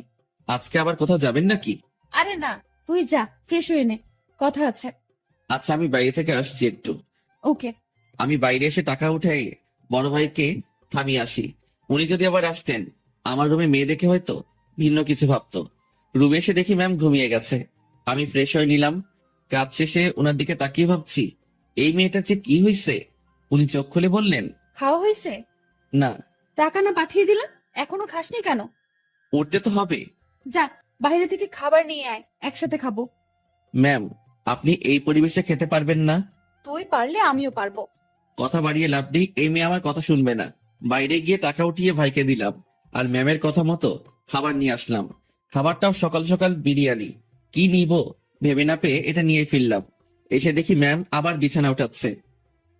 ম্যাম ম্যাম, ছি ছি ছি, কি করেন? এবার এটা যদি আপনার পরিবার জানে তো আমাকে মেরেই ফেলবে। ভাই আপনি যান। ও সরি ম্যাম, আপনি চলে যান। চুপ থাক। খাবার এনেছিস? জি। তোর সাথে তো ব্রেকআপ হয়েছে আমার, তাই না? আমি কিভাবে জানবো? ওই যে সকালে মেসেজ করলাম। ওইটা যে আপনি কি জন্য লেখেন আমি জানি না। ব্রেকআপ হয়েছে তাই লিখছি। ও ভালো। আচ্ছা ম্যাম, আপনি খাবার খেয়ে বাসায় চলে যান। আপনার সাথে থেকে আমার চাকরিটা গেছে, জীবনটা যাক এটা আমি চাই না। চাকরি গেছে তো কি হয়েছে? আপনাকে তো বেতন দেওয়া হয়েছে। এত টাকা কেন দিয়েছেন? 20,000 তোর, আর বাকি টাকা তোর বেতন। যদিও কিছু টাকা আছে, সেটা মাস শেষে দিয়ে দিব। কাজ না করে টাকা আমি নিব না। কাজ তো তোকে দিবই। কি কাজ? আমার সাথে সময় কাটানো। হ, আমাকে তো ইয়ে পাইছেন। হ মানে কি? মানে বোঝেন না? আমি কি আপনার ওই বিএফ যে এইভাবে সময় দিব? তুই আমার মুখের উপরে কথা বলিস? Sorry ma'am. তোর সাথে কোনো কথা নেই। আপনি যেভাবে এসে আমার বিছানায় শুয়ে পড়লেন, আমি তো বেশ ভয় পেয়েছি, আর এখনো পাচ্ছি। এটা যদি আপনার বাসার কেউ জানতে পারে, তো আমাকে এখান থেকে পালাতে হবে। তুই পালিয়ে যাবি তাই না? তো পালাবো না? আমার কি জানের ভয় নেই? কে মারবে তোকে? আপনার পরিবারের সবাই মিলেই মারবে। ভালো তো, মায়ের খাবি। হুম, আপনাদের মাইর দিতে ভালোই লাগে। না, আমার এখানে থাকলে চলবে না, এই শহর ছাড়তে হবে। কি বললি? ম্যাম বসা থেকে উঠে দাঁড়ালো। আপনার টর্চারে এখান থেকে পালাতে হবে। ও তাই? হুম। এখান থেকে যেন পালাতে না পারিস সেই ব্যবস্থা তো করতেই হয়। ম্যাম আমার দিকে এগিয়ে আসছে। একটু ভয় পেয়ে বললাম, মারবেন নাকি? না, অন্য কিছু করব। আপনি এভাবে তাকিয়ে আছেন কেন? আমার ভয় করে। এমনিতে কিন্তু কালকের ভয়ে এখনো ধুক ধুক করে উঠে, তার উপর আপনার এরকম চাহনি। আমার চোখে তুই ভয় দেখতে পাস? হ্যাঁ। ওকে, দেখাচ্ছি ভয়। ম্যাম আমার দিকে এগোচ্ছে, আর আমি পেছনের দিকে যাচ্ছি। একসময় আমার পিঠ দরজায় লেগে যায়। ম্যামও আমার খুব কাছে চলে আসে। তার শরীর থেকে সুগন্ধি আসছে। নিশ্চয়ই দামি পারফিউম ব্যবহার করেন। সবকিছু মিলিয়ে নেশা ধরিয়ে দেওয়ার মতো একটা সুবাস। আমার বুকের ভেতরের অবস্থা খারাপ। ম্যাম যে কি করবে এখন তার কিছুই টের পাচ্ছি না। আমি তার চোখের দিকে তাকিয়ে দেখি তার চোখ হাসছে। না, আমি তার চোখের ভাষা কবে থেকে বোঝা শুরু করলাম। চোখ সরিয়ে নিলাম। ওই আমার দিকে তাকা। আবার তাকালাম। উপায় নেই, তাকাতেই হবে। এইভাবেই তাকিয়ে থাক। চোখ দিয়ে পানি বের হবে। হোক। আমার খুব লজ্জা লাগছে। এতটা কাছে আসলেন কেন? তুই পালিয়ে যেতে পারিস, তাই একটু আটকানোর চেষ্টা। জানি না এরপর থাকবি কিনা, চেষ্টা করে দেখতে সমস্যা কি? কি চেষ্টা করবেন? ইরা ম্যাম আমার নাকের সাথে নাক লাগালো। উনি মিটি মিটি হাসতেছেন। ওই অবস্থাতেই তিনি কথা বলা শুরু করলেন। মুভিতে তোর জায়গায় আমি থাকতাম, আর আমার জায়গায় তুই, কিন্তু এখানে ঠিক উল্টোটা হচ্ছে। আমি আর চোখ খুলে রাখতে পারলাম না, বন্ধ করে ফেললাম। চোখ খুলে রাখার শক্তি আমার নেই। আহারে আমার বেষ্টু। কথাটা বলে উনি আমার নাকে তার নাক ঘষা শুরু করলো। ম্যাম, একটু সরে দাঁড়ান। আগে বল পালাবি না? পালাবো না। প্রমিস কর। প্রমিস পালাবো না। এভাবে হবে না। তাহলে এরা তার জামাটা সরিয়ে বলল, নাভি টাচ করে বলতে হবে। ওনার নাভি দেখেই আমি চোখ সরিয়ে ফেলি। অসম্ভব সুন্দর একটা জিনিস দেখলাম। চোখটা বারবার সেই দিকে তাকাতে চাইছিল। কোন রকম অন্যদিকে তাকিয়ে আছি। এই নে, এটা টাচ করে প্রমিস কর। ওইখানে টাচ করে শুধু শুধু। আমি তো বললাম প্রমিস। আমি বিশ্বাস করি না। ম্যাম ওখানে আমি হাত দিতে পারবো না, যত যাই বলেন। কেন? আপনার যে বর হবে সেই দিবে। আচ্ছা, তুই আমার হবু বর, এখন নে টাচ কর। চিচি ম্যাম, কি বলেন? এক আদেশ এতবার দিতে পারবো না কিন্তু। আমি তোরে দিতে বলছি না? আমার লজ্জা করে। তোর লজ্জা আমি রাগাবিরা বলে দিলাম। ম্যামের মাথা পুরো গেছে মনে হয়, না হলে এসব কথা বলছে তাও আমাকে। উনাকে জিজ্ঞেস করা ছাড়া কোনো উপায় নেই। ম্যাম এমন করতেছেন কেন? আমার গালে এক থাপ্পড় দিয়ে বলল, আমি যেটা বলি সেটা না করে তুই আমাকে উল্টো প্রশ্ন করতেছিস। তাহলে কি ধরবো? তো? ভাবছি মাইর খাবার থেকে ধরাই ভালো। আর সত্যি কথা বলতে দেখার পর আমি লোভ সামলাতে পারছি না। আমি ওনার নাভির উপর জাস্ট হাতটা রাখলাম। উনি একবার চোখ বন্ধ করে আবার চোখ খুললেন। চুপ কেন? কথা দিলাম যাব না। গুড, এখন হাত সরিয়ে নে। ও সরি। ম্যাম আমার থেকে দূরে গেল, আমি বাঁচলাম। উনি আবার বলতে শুরু করলেন, বাবাকে চ্যালেঞ্জ করে আসছি, তোকেই বিয়ে করব আমি। ও আল্লাহ, না ম্যাম, এটা কি বলছেন আপনি? তুই বুঝবি না, আমি তোকে টাকা দেওয়ার পরেই ঝগড়াটা লাগছে। আমাকে নিয়ে পরিবারের সাথে ঝগড়া করতে গেছেন কেন? ওরা আমার চরিত্র নিয়ে কথা উঠাইছে, তারপর আমাকে বলেছে তোর সাথে নাকি আমার প্রেম আছে। আচ্ছা, মাথা ঠান্ডা করেন। হ্যাঁ, তোকে আমাদের বাসায় নিয়ে গেলে আমার মাথা ঠান্ডা হবে। ও আল্লাহ, এবার আমি শেষ। ম্যাম কি বলেন এগুলা? আমি কেন? ঝগড়ার সময় বলেছি আমি তোকে ভালোবাসি, তোকেই বিয়ে করব, আর তুই আমাদের বাসায়ই থাকবি। মানে আপনি আমার উপরে যাওয়ার টিকিট নিয়ে আসছেন তাই না? জানি না, ব্যাগপত্র গুছিয়ে নে আর আমার সাথে চল। এইমাত্র বললেন জাস্ট না পালালেই হবে, এখন আবার বলছেন আপনাদের বাসায় নিয়ে যাবেন। দেখে নিলাম তুই আমার উপর কতটা দুর্বল আর কতটা ভালোবাসিস। না, আপনি কি যে বলেন, আমি আপনাকে। সাধু, হইছে, অনেক হইছে। ড্যাব ড্যাব করে আমার দিকে তাকিয়ে থাকিস, আবার আমার নাভির দিকে তাকিয়েছিলি। আমি বুঝি না? ওনার যা কথার স্পিড, আমি পেরে উঠছিলাম না। এখন ওনার বায়না আমাকে তাদের বাসায় নিয়ে যাবে। আর যাই হোক, নিজের জানটা অকালে চলে যাক সেটা আমি চাই না। আমি তো যাবনি, সেটাই মনে মনে ঠিক করলাম। এখন ম্যামকে বোঝাতে হবে, ম্যাম আমি যাব না। রুমে ছুরি নেই? কি করবেন? হাত কাটবো আমার। এই না। তোর সাথে কথা নেই, ব্রেকআপ, যা। তুই মনে করার কি? ছুরি কই সেটা বল। না না ম্যাম, যাব আমি। দ্রুত তোর কাপড় গুছিয়ে ব্যাগে ওঠা। ওকে ওকে, উঠাচ্ছি। না, তুই ভাঁজ করে দে, আমি উঠাচ্ছি। আমি কাপড়গুলো ভাঁজ করে দিচ্ছি। আর ভাবছি, এইরকম জেদ ধরা ভালোবাসার জন্য আমি তার সাথে চলে যাচ্ছি। এটা কি ঠিক হবে? আমি ইরাকে ভয় ভয় বললাম, ম্যাম একটা কথা। বল। দেখেন, এরকম জেদ ধরা ভালোবাসা নিয়ে আপনার সাথে যাচ্ছি, এর কি কোনো গ্যারান্টি আছে? নাকি সময় শেষ হলে, জেদ শেষ হলে তাড়িয়ে দিবেন? ইরা কেমন ঢং করে আমার দিকে তাকালো, মাথায় দুটো হাত রেখে বলল, আমাকে কি আগের দিনের গ্রামের মাতব্বর মনে হয় যে 4-5টা বিয়ে করব? বিয়ে একটাই, আর ভালোবাসা একটাই। আপনি কি আমাকে ভালোবাসেন? না, তো নিয়ে যাচ্ছেন কেন? একসাথে থাকতে থাকতে ভালোবাসাটা হয়ে যাবে। আচ্ছা চলেন। দাঁড়া, কিছু কথা বলে নেই। জি বলেন। আমাদের তো জয়েন্ট ফ্যামিলি, বাসায় প্রায় 50 জনের বেশি মেম্বার আছে। কেউ যদি বলে তুই কি কাজ করিস, কি বলবি তখন? এখন তো বেকার, কি আর বলবো, বেকারই বলতে হবে। না, তুই যে পিয়নের চাকরি করিস সেটা বলবি। চাকরিটা তো নেই। আছে। আপনি বললেই হলো নাকি? স্যার আমাকে মানা করে দিয়েছে। কোম্পানির 60% শেয়ার আমার। মালিক তাহলে কে? জি আপনি।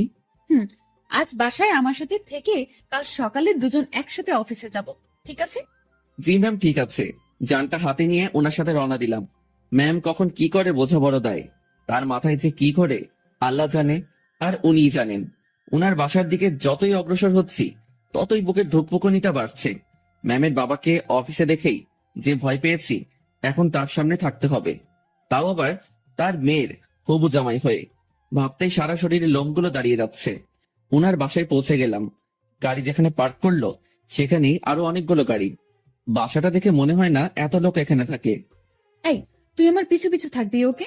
জি ম্যাম, ওকে। বাসার ভেতরে ঢুকলাম। বসার ঘরে সবাই বসে আছে, কেউ কেউ আড্ডাতে মেতে আছে।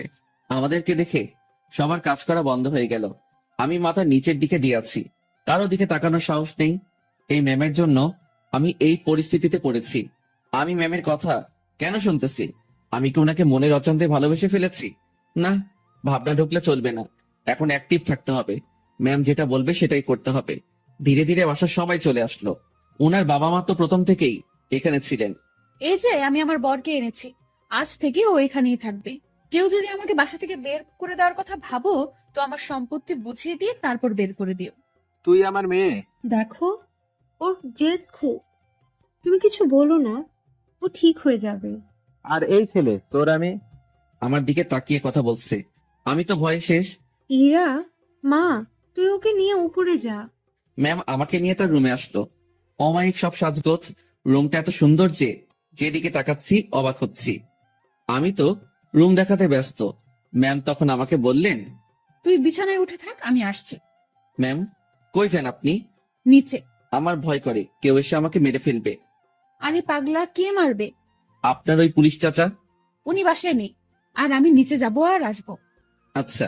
ইরা চলে যাওয়ার পর রুমটা ভালোভাবে দেখছিলাম। দেখতে দেখতে বিছানায় বসে পড়লাম। বিছানাটাও বেশ নরম। বসার সাথে সাথে কেমন যেন একটা নরম তুলতুলে ভাব। হঠাৎ ইরার মা রুমে প্রবেশ করলেন। আমি তাকে দেখে দাঁড়িয়ে গেলাম। উনি আমার কাছে এসে বললেন, বাবা, নাম কি তোমার? জি শুভ। ও, ইরা হয়তো পাগলামি করে এমনটা করেছে। তোমার বাবা মা, ফ্যামিলি আছে, তারা এসব শুনলে সমস্যা করবে। তুমি বিকেল পর্যন্ত থেকে চলে যেও, একটু পরে ওর রাগ কমে যাবে। আমি কিছু বলার আগেই রুমে ঢুকতে ঢুকতে ইরা বলল, ওর বাবা মা নেই, বিকেল পর্যন্ত রাখার জন্য ওনাকে আমি নিয়ে আসিনি। আর তোমাকে এসব বলতে কে বলেছে? দেখ ইরা, তোর বাবাকে তুই তো চিনিস। বাবাও আমাকে চেনে। বাইরের একটা ছেলে ধরে এনে এভাবে বাসায় ঢুকানো ঠিক হয়নি। লোকে খারাপ বলবে, সমাজ খারাপ বলবে। তো তোমরা সবাই আমাকে ওইসব বলেছিলে কেন, যে ওর সাথে আমার রিলেশন আছে? আচ্ছা, আমরা সবাই তোর কাছে ক্ষমা চেয়ে নিব। এখন তুই ছেলেটাকে বিদায় কর। না, ওকে আর কিভাবে বিদায় করব? ও আমাদের এখানেই থাকবে। মানে? আমার রাগটা কমে যাক, আমি বাবার সাথে কথা বলে নিব। তুমি যাও। তুই এখনই এসে তোর বাবার সাথে কথা বল। যাও তুমি, আমি আসতেছি। ইরার মা চলে যাওয়ার পর, ম্যাম আমি বলি কি, আপনার রাগ কমে যাওয়ার পর আমি চলে যাব। পরিবারের সাথে এমন করতে হয় না। সবাই যেটা বলে সেটার মধ্যে থাকাই ভালো। তোর থেকে ভালো বুঝি আমি। জি ঠিক আছে। তুই যে চলে যেতে চাস, তাহলে আমাদের বন্ধুত্বের কি হবে? এরকম বন্ধু পাওয়া অনেক মুশকিল। এখন পেয়েছি, কাছে রাখার চেষ্টা করব। তুই এখান থেকে যাওয়ার কথা মুখে আনবি না। আচ্ছা। ম্যাম আমার সাথে কিছু সময় কথা বলে তার বাবার কাছে যায়। সেখানে তার বাবার সাথে অনেক কথা হয়, আর সেগুলো আমাকে এসে ম্যাম বলা শুরু করলো। শোন, তোর চাকরি কনফার্ম। ড্রাইভিং করতে পারিস? না। ও আচ্ছা, বাবাকে সত্যি কথাটা বলে দিয়েছি। আর রাগের মাথায় তোর সাথে অনেক কিছুই করে ফেলেছি। তুই মন খারাপ করিস না। আর তুই আমার বন্ধু, তোকে দূরে সরিয়ে দেব না, কাছেই রাখছি আমার ড্রাইভার হিসাবে। আমি যেখানেই যাব, তুইও সেখানে। খুশি তো? ম্যাম এত কিছু করলেন? আমার তো এ বাসার লোকজনদের দেখলে ভয় করে। হারে পাগল, ভয় কিসের? আর তুই থাকবি তো আমার সাথে, একা একা তো না। হুম। আর তোর থাকার জায়গাও আমার খুব কাছে। মানে? মানে পাশের রুমে। আমার রুম থেকে তোর রুম যেতে বাইরে দিয়ে ঘুরে যেতে হবে না। 2 রুমের মাঝেই একটা দরজা আছে, দেখবি? আয়। ম্যাম আমাকে নতুন রুমটা দেখিয়ে দিল। ম্যামের কোনো বান্ধবী আসলে এই রুমেই থাকতো। বন্ধু হিসেবে এটা আমার জন্য ফিক্সড। সেই যে এসে রুমে ঢুকেছি, বের হওয়ার নামই নেই। কিভাবে বের হব? বাইরে বের হওয়ার কথা মনে হলেই হাত পা ঠান্ডা হয়ে আসে। এই বাসার মানুষকে বড্ড ভয় হয়। তবে আমি জানি না তারা কেমন। বিকেলবেলা ম্যাম আমাকে নিয়ে বের হয়। ম্যাম গাড়ি চালাচ্ছে আর ধীরে ধীরে আমাকে সবকিছু শিখিয়ে দিচ্ছে। মন দিয়ে সব দেখছিলাম আর শুনছিলাম। সন্ধ্যায় আবার বাসায় ফিরলাম। বাসার কাজের লোকটা আমার খাবার রুমে এসেই দিয়ে যাচ্ছে। তার মানে বাকিদের সাথে খেতে হবে না। বাঁচা গেল। ম্যাম তার রুমে বসে অফিসের কাজ করছে, আর আমি আমার রুমে বসে কোনো কাজ নেই। একবার রুমের এপাশ থেকে ওপাশে যাচ্ছি, কখন আবার রুমের জানালা খুলে দিয়ে দাঁড়িয়ে থাকি। আমার তো আবার প্রকৃতি দেখার অভ্যাস। আর একটু রাত হলো। এবার নজর গেল নিজের ব্যাগের দিকে। ব্যাগ থেকে কাপড় এখনো বের করা হয়নি। বিছানায় ব্যাগ নিয়ে গিয়ে কাপড় বের করছিলাম, আর তখনই সেই সকালের কথা মনে পড়ে গেল। ম্যাম কি টর্চারটাই না করেছিল সকালবেলা, আর সেখানে ওনার কাছে আসা পেটে হাত রাখা। এসব মনে পড়তেই হাসি পেল। একা একা হাসছিলাম। হঠাৎ রুমের ভেতরের দরজায় নক। ম্যাম ডাকছে। তড়িঘড়ি করে উঠে গিয়ে দরজা খুলে দিলাম। জি ম্যাম আসুন। কি করতেছিস তুই? এই যে কাপড়গুলো বের করতেছি। তুই অনেক আলসে মানুষ তো। সেই সকালে আসছি, এখনো তুই কিছুই গুছিয়ে উঠতে পারিসনি। মনে ছিল না। ভাঁজ কর এখন। আমি আবার বিছানায় বসে কাপড় ভাঁজ করায় মন দিলাম। ম্যাম আমার গা ঘেসে বসলো। উনি খুব কাছে বসেছিল, তাই বললাম, ম্যাম একটু দূরে বসেন, সমস্যা হচ্ছে। কথাটা বলেই মনে হয় জীবনে সব থেকে বড় একটা ভুল করলাম। কথাটা বলার সাথে সাথে ম্যাম চোখ লাল করে ফেললেন। দেখে বোঝাই যাচ্ছিল বেশ রাগ করেছে। ফর্সা মানুষ, তার শরীরে রক্তগুলো সব চোখ মুখ গালে এসে জড়ো হচ্ছিল। দেখে এমনটাই মনে হচ্ছে। উনি উঠে দাঁড়ালেন আর তার রুমে চলে গেলেন দরজা না লাগিয়ে। আমি বিছানায় বসে আছি, ভাবছি ভুল যা করার তা তো করেই ফেলেছি। আমার জীবনে সুখ নেই, শুধু সমস্যা আর সমস্যা। কাপড় আর ব্যাগ ফেলে রেখেই পা টিপে টিপে তার রুমের দিকে এগোতে থাকলাম। উকি দিয়ে দেখি আমার মতোই জানালা খুলে দাঁড়িয়ে আছে, বারবার চোখ মুছছে। ওনার রাগ ভাঙাতে ওনার খুব কাছে গিয়ে দাঁড়াতে হবে, তাছাড়া এর বিকল্প কোনো উপায় নেই। আমি পা টিপে টিপে তার কাছে গেলাম। উনি কিছু বলছেন না, হয়তো টের পেয়েছেন আমি আসছি। উনি যে চালাক মানুষ, আমার রুমে প্রবেশ করা অবশ্যই টের পেয়েছেন। আমি তার পাশে গিয়ে দাঁড়াতেই, আপনি আপনার রুমে যান, নয়তো খারাপ কিছু হবে। দুঃখিত, আমার ভুল হয়েছে। আমি আপনাকে আপনার রুমে যেতে বলেছি। আমি আরেকটু কাছে গিয়ে দাঁড়ালাম, কিন্তু তার শরীরের সাথে স্পর্শ লাগেনি। রাগ উঠায়েন না আর। আচ্ছা, ইংরেজি ভাষায় বলতেছি, সরি। তোর শরীর আমি, তুই যাবি এখান থেকে। একটু তো দূরে যেতে বলেছি, তাতেই এত রাগ করতে হবে? আমি তো দূরের মানুষ, দূরেই থাকবো, তাই না? না, কাছের মানুষ। না না, কাছের মানুষ তো দূরে থাকে না, কাছেই থাকে। সরি, আমি বুঝতে পারিনি। আমার বলাটা ঠিক হয়নি, আপনার কাছে আসাটা ঠিক ছিল। রাত হয়েছে, রুমে গিয়ে ঘুমিয়ে পড়ো, সকালে অফিস আছে। রাগ কমেছে তো আপনার? কমে যাবে। এত অভিমানী আমি কখনো দেখিনি। আমি নিজেই নিজেকে প্রশ্ন করলাম, আমি ভুল করছি না তো? উনি এত বন্ধুত্বের কথা বলতেছেন, আমি তো তার ডাকে একটুও সাড়া দিচ্ছি না। আমার কি দূরে থাকাটা ঠিক হচ্ছে? উনি তো তার বন্ধুর জন্য অনেক কিছুই করেছে, আমি তো কিছুই করতে পারলাম না, বা এখনো কিছু করিনি। আমি কি তার বন্ধুত্বের ভালোবাসায় সাড়া দিব? মনের সাথে বোঝাপড়া যখন শেষ হলো, তখন আমি তার ডান হাতটা আমার দু হাতের মধ্যে রেখে বললাম, এই তো কাছে এসেছি, আর দূরে যাওয়ার কথা বলবো না। অমন ভুল কখনো হবে না, সরি। সত্যি তো? ওনার কণ্ঠ শুনে মনে হচ্ছিল অভিমানটা অনেকটাই কমেছে। কেন যে ম্যাম এমনটা করে? ম্যাম, এখন যাই তাহলে। কাছে থাকতে ভালো লাগছে না। আপনি তো বললেন কাল অফিস আছে, আমাকে ঘুমাতে বললেন। পরে ঘুমাবি। ম্যাম আনমনে জানালা দিয়ে বাইরে তাকিয়ে আছেন। তার ডান হাতটা তখনই আমার দু হাতের মধ্যে এক অন্যরকম ভালো লাগা কাজ করছিল তখন। সেটা যে কি আমি ঠিক বলতে পারবো না। আমি ম্যামের মুখের দিকে তাকালাম, দেখি মিটিমিটি হাসছে। আমি তার হাসি দেখে প্রশ্ন করেই বসলাম, এইভাবে আনমনে বাইরে তাকিয়ে কি দেখেন? বাইরে কি দেখি? হুম। তোকে। আমাকে মানে? আরে পাগলা, তুই আমার জীবনে এমন ভাবে আসলি, আমি ভাবতেই পারিনি। তোর মতো একটা গাধা, তবে ভালো মানুষের সাথে বন্ধুত্ব হয়েছে। হুম। তবে আমার পোড়া কপাল। কেন? তুই আমাকে দেখে ভয় করিস, তেমন কথা বলতে চাস না। আমি যা বলি শুধু সেটাই করিস। আর কি করব? যাই হোক, সব ঠিক হয়ে যাবে। যা, এখন ঘুমিয়ে পড়। আচ্ছা, গুড নাইট। Good night. পরদিন সকালবেলা থেকে অফিস করা শুরু করলাম। ম্যামের সাথে সবসময় থাকা, উনি যা বলে সেগুলো শোনা এবং করা, এগুলোতেই ব্যস্ত। দিনকে দিন যাচ্ছিল, আমার অবস্থা ততই ভালো হচ্ছিল। ম্যামের সাথে কথা বলতে এখন আর ভয় লাগে না। কোনো কিছু লাগলে সোজা সাপটা বলে দেই। এদিকে ড্রাইভিংটাও একটু একটু শিখেছি। তাদের বাসার দু একজনের সাথে কথাও হয়েছে। মোটামুটি সবকিছু স্বাভাবিকের দিকেই বলা যায়। কিন্তু এমনটা একটা দিন আসলো, সেদিন আমার স্বাভাবিক মন আর ঠিক থাকলো না। ম্যামের বাবা ম্যামের বিয়ের জন্য ছেলে দেখেছে। আজ অফিসে যাওয়া হয়নি আমাদের, কারণ ছেলেপক্ষ দেখতে আসবে। কিন্তু আমার কেমন জানি ভয় ভয় লাগছে। বারবার মনে হচ্ছে ওনার বিয়ে হওয়ার কি দরকার? এমন থাকলেও তো পারে। আমি যা ভাবছি সেটা তো ভুল, বিয়ে তো হবেই। আমি আমার রুমে বসে ছটফট করছিলাম। ম্যামের রুমে বারবার উকি দিচ্ছি। উনি বেশ স্বাভাবিকভাবেই আছেন। দেখে মনে হচ্ছে না উনি কোনো টেনশন বা ভয়ে আছেন। তাহলে আমি ভয় করছি কেন? আমি তাকে হারানোর ভয় করছি না তো? ছি ছি, তাকে হারানোর কি আছে? সে তো আর আমার না। ম্যাম আমাকে বলেছিল উনি আমাকে ভালোবাসেন, সেটা ছিল বন্ধুত্বের। আর আমি যেটা ভাবছি সেটা তো অন্য কিছু। না, নিজের মনের অজান্তেই তাকে ভালোবেসে ফেললাম। এসব কখন হলো? আমি তো এইরকম কিছু ভাবিনি তার সম্পর্কে। পরক্ষণেই মনে হলো আমি তার চিন্তায় দিন পার করেছি, সেখান থেকেই এই অবস্থা। নিজের রুমে আর থাকতে পারলাম না। বিছানা থেকে উঠে ম্যামের রুমে চলে গেলাম। ম্যাম বসে বই পড়ছেন। আমাকে দেখে বললেন, কিছু বলবি? হুম। বল। আপনাকে দেখতে আসছে। তুই তো জানিস, নতুন করে প্রশ্ন করার কি আছে? যদি তারা আপনাকে পছন্দ করে আপনি কি রাজি হবেন?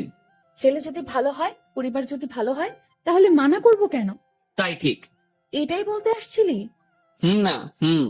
সকাল সকাল তোতলানো শুরু করেছিস? কিছু হয়েছে? একটা কথা বলার ছিল। ম্যাম আমার দিকে তাকিয়ে বইটা বন্ধ করে পাশে রাখলো।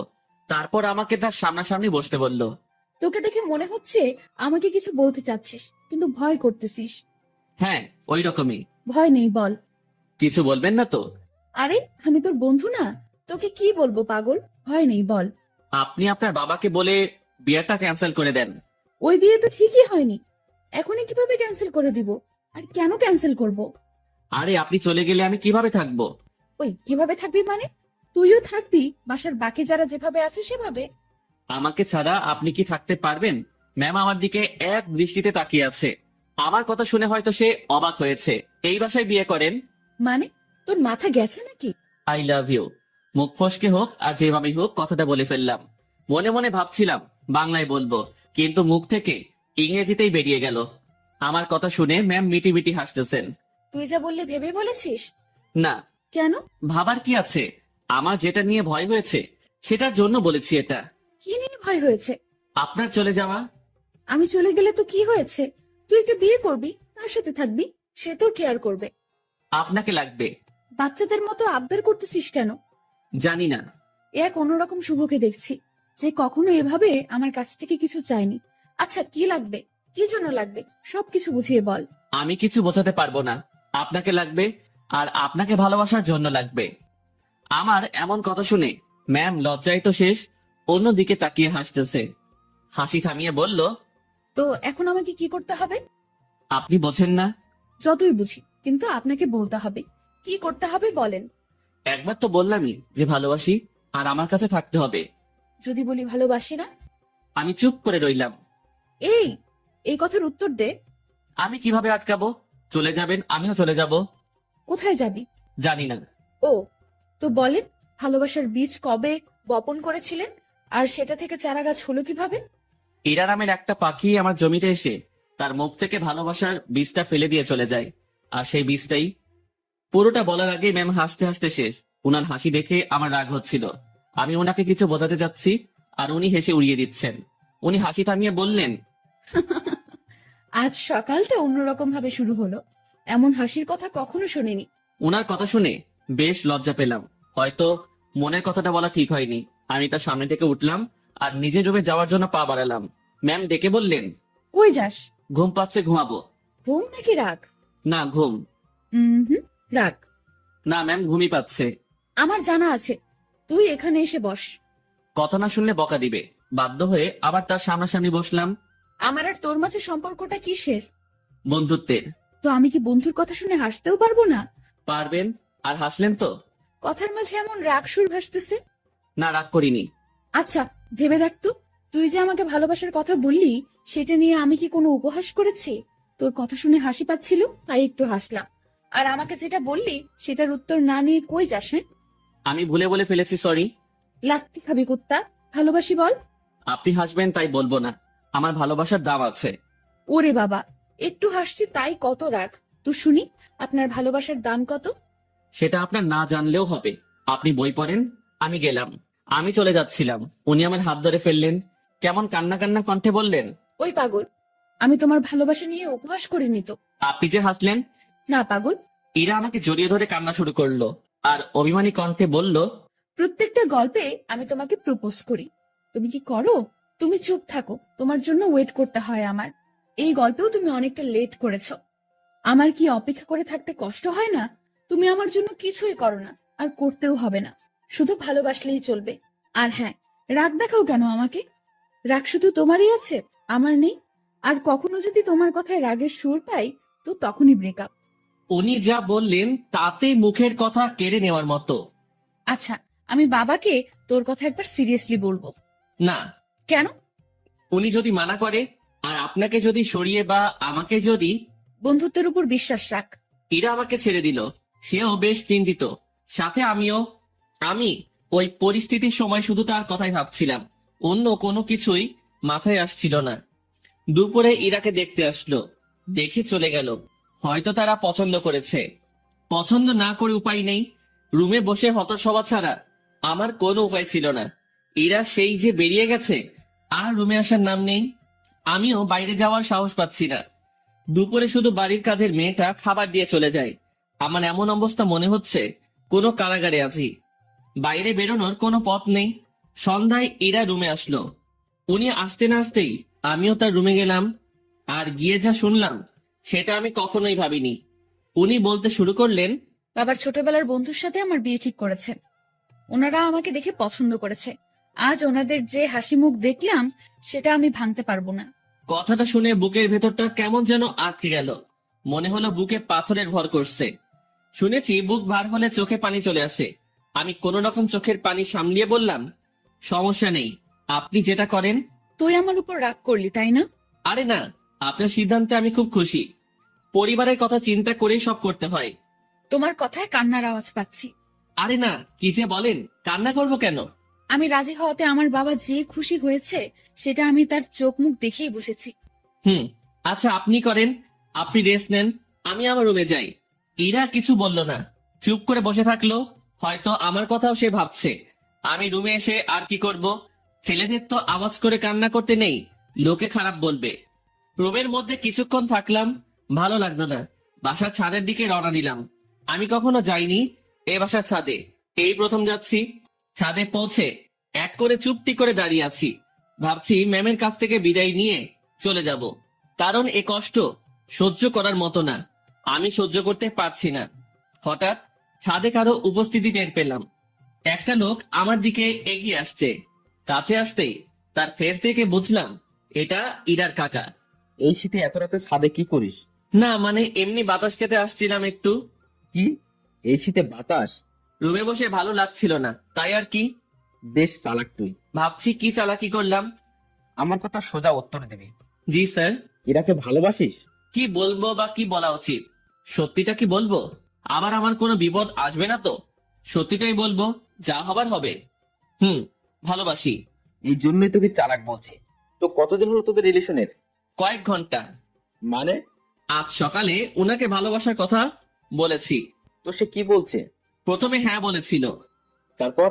ছেলেপক্ষ দেখে যাওয়ার পর আমাকে মানা করে দেয়। কেন? উনি এই বিয়েতে রাজি হওয়ায় আপনারা বাসার সবাই খুশি হয়েছেন অনেক। আপনাদের হাসি মুখ দেখে এসে উনি আমাকে মানা করে। বাহ, তুই তো বেশ সাহস নিয়ে আমার সাথে কথা বলছিস। ভয় করছে না তোর? আপনি তো সত্যিটা বলতে বললেন।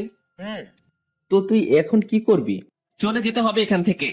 রাতেই? না, সকালে ওনার দেখা করে চলে যাব। বাহ, তো দেবদাস হয়ে কোথায় ঘুরে বেড়াবি? আমি চুপ হয়ে গেলাম। উনি মজা নিচ্ছেন বোঝাই যাচ্ছিল। চুপ হয়ে গেলি কেন বল? জি স্যার, কিছু না, আমি আসলে ভুল করেছি, মাফ করে দিন। আমি কাল সকালে চলে যাব। যা রুমে যা। জি। এই শোন, বলেন। স্মোক করিস? জি না। বাসা কোথায় তোর? রাজশাহী। সমস্যা? জি স্যার, বুঝলাম না। কিছু না, সকাল সকাল চলে যাস। নেক্সট টাইম আমার সামনে পড়লে সমস্যা হবে তোর। আমার সামনে যেন না দেখি। জি স্যার, আর দেখবেন না আমাকে। রুমে আসলাম। তার সাথে কথা বলতে ভয় তো করছিলই না, মনে হচ্ছিল আরো কিছু সময় কথা বলি। তারপর ভাবলাম আমার সাথে তার যে কথাটা হয়েছে এটা ম্যামকে জানানো দরকার। চলে গেলাম তার কাছে। যেসব কথা হয়েছে সব বলে আবার নিজের রুমে আসলাম।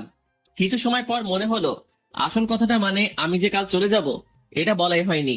আবার ঢুকলাম তার রুমে, আর ঢুকতেই চোখ কোনো কিছুতে আটকে গেল। উনি ড্রেস চেঞ্জ করছিলেন। যা দেখার আমার চোখ দেখে ফেলেছে, আমার কোনো দোষ নেই। আমি নিজেই অন্যদিকে ঘুরে রুমে চলে আসবো, তখনই উনি বললেন, এই দাঁড়া। ম্যাম আমি কিছু দেখিনি। কিছু দেখা না দেখার কথা আমি বলিনি। কি বলতে আসছিলি সেটা বল।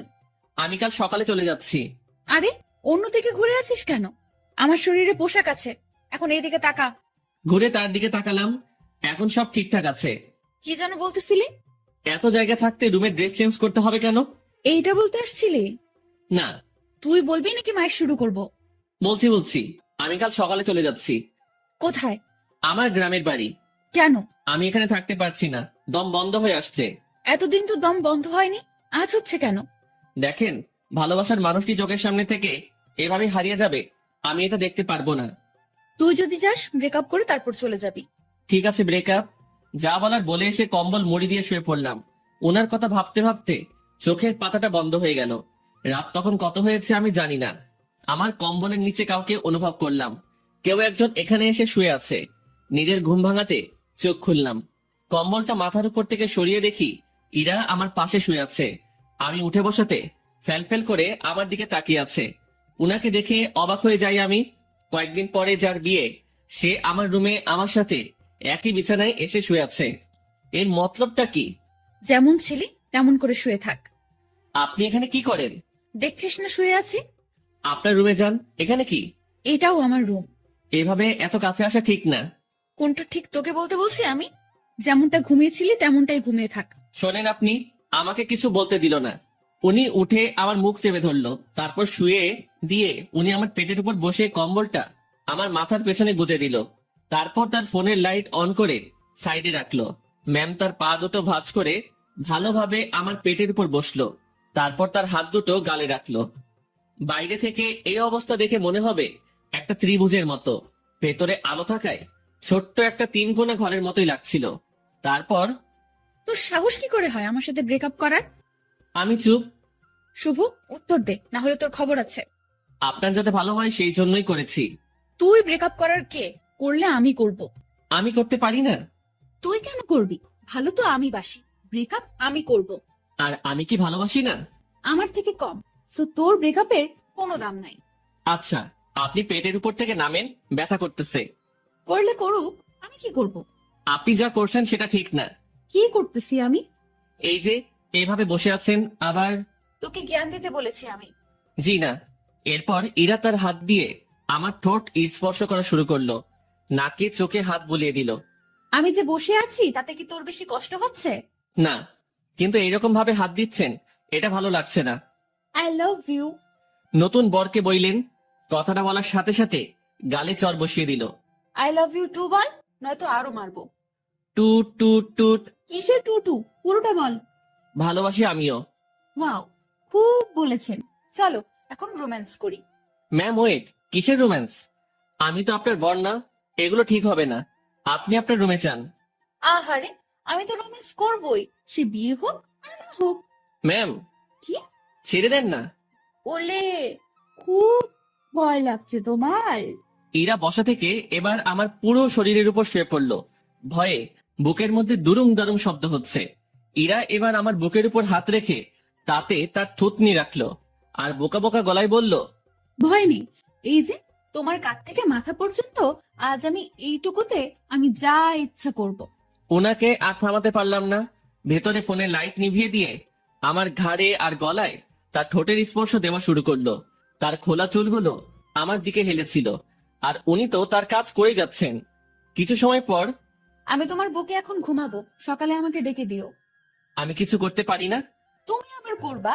তুমি মানে, সরি, আপনি যেগুলো করলেন। ওই না, তুমি কেন করবা? তুমি কিচ্ছু করতে পারবে না। হুম। রাগ। আরে না, কি বলেন? রাগ করবো কেন? সরি। ইরা ফোনের লাইট আবার অন করলো। উনি ওনার গলা থেকে ওড়নাটা সরিয়ে দিতে নিচ্ছিল। আমি থামিয়ে দিলাম। কি করছেন? তুমি না বললে কি যেন করবা? আপনার ওই গলাটুকুই লাগবে। হ্যাঁ, এই আমাকে কিছু করতে দিল না, আর এখন উনি বায়না ধরে বসে আছে। লোভ তো আপনি ধরিয়েছেন। এই, আমার দোষ দিবা না একদম। লোভ সামলাতে পারো না তুমি? হুম। এই যে গলাটুকুই শুধু, এর নিচে আসলে মায়ের ওকে। আচ্ছা। কি মানুষ রে বাবা, নাও করে না। আমি উঠে বসে ওনার গলায় আমার ঠোঁটের স্পর্শ দিতে লাগলাম। ইরার মতো আমি বেশি সময় নিলাম না। একটু পরে বললাম, রুমে গিয়ে ঘুমিয়ে পড়ো। হুম, এটা আমার রুম। এখানেই থাকবে? হ্যাঁ। দুজন একে অপরের দিকে তাকিয়ে আছি। তাকিয়ে থাকতে থাকতে দুজনই কান্না করে দেই। ইরা আমাকে বলল, এই তুমি কান্না করতেছো কেন? এভাবে কখনো তো পাবো না। ধুর, পাগলকে বলে পাবে না। তুমি তো চলেই যাবে। আমি থাকার চেষ্টা করব। আর তুমি কান্না করতেছো কেন? বলা যাবে না। বলো না। পাগলটাকে অনেক ভালোবেসে ফেলেছি। ইরার আমার কপালের সাথে তার কপাল ঠেকালো। ওর চোখের পানি আমার মুখের উপর পড়ছে। অনেক কান্না হয়েছে। থামো। এখানে থাকবো না, করো না প্লিজ। আচ্ছা থাকো। তোমার বুকের উপর ঘুমাবো। হুম। রাগ করবে না তো? না। ইরা আমার গালের সাথে গাল লাগিয়ে শুয়ে পড়লো। দুজন ভোরে উঠবো, উঠে হাঁটতে বের হব। তোমার কাকা আমাকে চলে যেতে বলেছে সকালে। ওনার সাথে বের হব। কি? তোমাকে কিছু ভাবতে হবে না। উনি আমাকে দেখলে গুলি করবে। আমি যদি বলি জামাই বলে ডাকবে। মানে? তুমি যে বললা ওনার সাথে কথা বলছো। হুম। উনি আবার আমাকে কল করেছিল, আমি সব সত্যিই বলেছি। তারপর উনি কি বললো জানো? কি বলল? আমাদের বিয়ের দায়িত্ব উনি নিয়েছেন, সব উনি সামলাবেন। উনি তোমাকে অনেক পছন্দ করেছেন। কি জন্য? সেটা আমি কিভাবে বলবো? সত্যি কথা বলেছো, তাই মনে হয় ভালো লেগেছে তার। ও, আর কোনো কথা না, এবার শুধু ঘুম হবে, ঘুম ঘুম আর ঘুম হবে। চোখ বন্ধ করো পাগল। দুজনেই ঘুমিয়ে গেলাম। পরদিন ভোরে ইরা আমাকে ডেকে তুললো। তারপর হাঁটতে বের হলাম। পথে সত্যি সত্যি ইরার কাকার সাথে দেখা হলো। উনি আমাদেরকে দেখে মুচকি হাসলেন, কিন্তু কিছু বললেন না। এই চলো জগিং করি, ভুঁড়ি হতে দেওয়া যাবে না। ভুঁড়িওয়ালা বর আমার পছন্দ না। ওনার কথা শুনে মুচকি হাসা ছাড়া উপায় নেই। সকালে সব কাজ শেষে অফিসে আসলাম দুজন। অফিসের কেউ এ ব্যাপারে কিছু জানে না, তাই কোনো সমালোচনাও হয়নি। এসব বিষয় জানলে কেউ না কেউ আমাকে জিজ্ঞাসা করতই। দুপুরের পর এক শার্ট প্যান্ট কোট পরা ভদ্রলোক ইরা রুমে ঢুকলো। লোকটিকে দেখে কেমন যেন সন্দেহ হচ্ছিল আমার। কিছু সময় পর ইরা আমাকে ডাকলো। যাক, সন্দেহ এবার দূর হবে। রুমে ঢুকে দেখি ম্যাম বেশ রাগান্বিত। জি ম্যাম, বলেন। এই যে, এটাই আমার পাগল, দেখে নিন। আমি মনে মনে ভাবছি, হ্যাঁ, ম্যামের লাজ লজ্জা কিচ্ছু নেই, এইভাবে কেউ পরিচয় করিয়ে দেয়? তো কিছু বলবেন আর? এরকম একটা ছেলেকে আপনার পছন্দ? ওর কিছু আছে? দেখতে তো কেমন জানি লাগে। ওই আমার পাগলের মধ্যে কি আছে না আছে আমি জানি, আপনাকে বুঝতে হবে না, আপনি আসতে পারেন। ভেবে দেখেন, এর সাথে থাকলে আপনার জীবন নষ্ট হতে পারে। এই শালা, ভাষা খারাপ করবি না, জীবন নষ্ট হবে মানে? ম্যাম তো তাকে মারার জন্য উঠেছে। এতক্ষণে বুঝলাম এই লোকটাই ম্যামকে দেখতে আসছিল। ম্যাম যেভাবে মারার জন্য দাঁড়িয়েছে, লোকটি ভয়ে চেয়ার উল্টে পড়ে যায়। ম্যামকে থামিয়ে আমি ওনাকে টেনে তুললাম। দেখছিস আমার পাগলের মধ্যে কি আছে? সে চলে গেল। ম্যাম, এইভাবে কেউ ভয় দেখায়? আরে ভাই বলিস না, মাথাটাই খারাপ করে দিছে। আমি কত বোঝালাম, বুঝলোই না। হুম। আমি বাইরে চলে আসছি। ম্যাম তখন পেছন থেকে ডাকলো। ওই আমার পাগল। জি ম্যাম, বলেন। উনি মুচকি হেসে বললেন, কিছু ফাইল কপি করতে হবে, একটু সাহায্য করবেন? আমি করে দিচ্ছি। আরে আমার রুমের মেশিনে কালি নেই, তুমি ম্যানেজারের রুম থেকে বের করে নিয়ে আসো। আচ্ছা। ইরা ফাইলগুলো আমার হাতে দিল। উনিও ফাইলটা ধরে আছেন, আমিও এক পাশে ধরে আছি। উনি ছাড়ছেন না। রাগ করলে নাকি আবার? ছি, না ম্যাম, রাগ করবো কেন? এই যে কাজ করাচ্ছি। এটা তো আমারই কাজ। তোমাকে দিয়ে কাজ করাতে ইচ্ছে করে না গো। আমার কাজ করতে ইচ্ছে করে। স্যার, যান এখন এগুলো কপি করে নিয়ে আসেন। আর হ্যাঁ, আজ বাসায় ফিরতে রাত হবে, সন্ধ্যায় বাইরে গিয়ে খেয়ে এসে আবার কাজ শুরু করব, ঠিক আছে? আচ্ছা ঠিক আছে, সন্ধ্যায় দুজন বাইরে গিয়ে খেয়ে আসি, তারপর আবার কাজ শুরু। বিকেল থেকে আমি ম্যামের রুমে বসে ওনার কাজ দেখছি মনোযোগ দিয়ে। মাঝে মাঝে কথা হচ্ছে। কাজ শেষের দিকে ম্যাম তখন বলল, আজ কি করব জানো? কি করবেন? এই যে, তুমি করে বলো। কি করবা? এক জগ চা বানিয়ে দুজন রাত 10টার পর ছাদে যাব, কেন? গল্প করব। এই ঠান্ডায় ছাদে? রুমেই তো ভালো।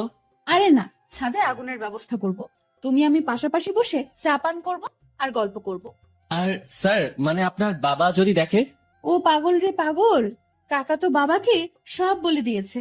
বাবা আবার তার বন্ধুকে মানা করে দিয়েছে, আর সেই জন্যই ছেলেটি আমার কাছে আসছে রিকোয়েস্ট করার জন্য, যাতে আমি মানা না করি।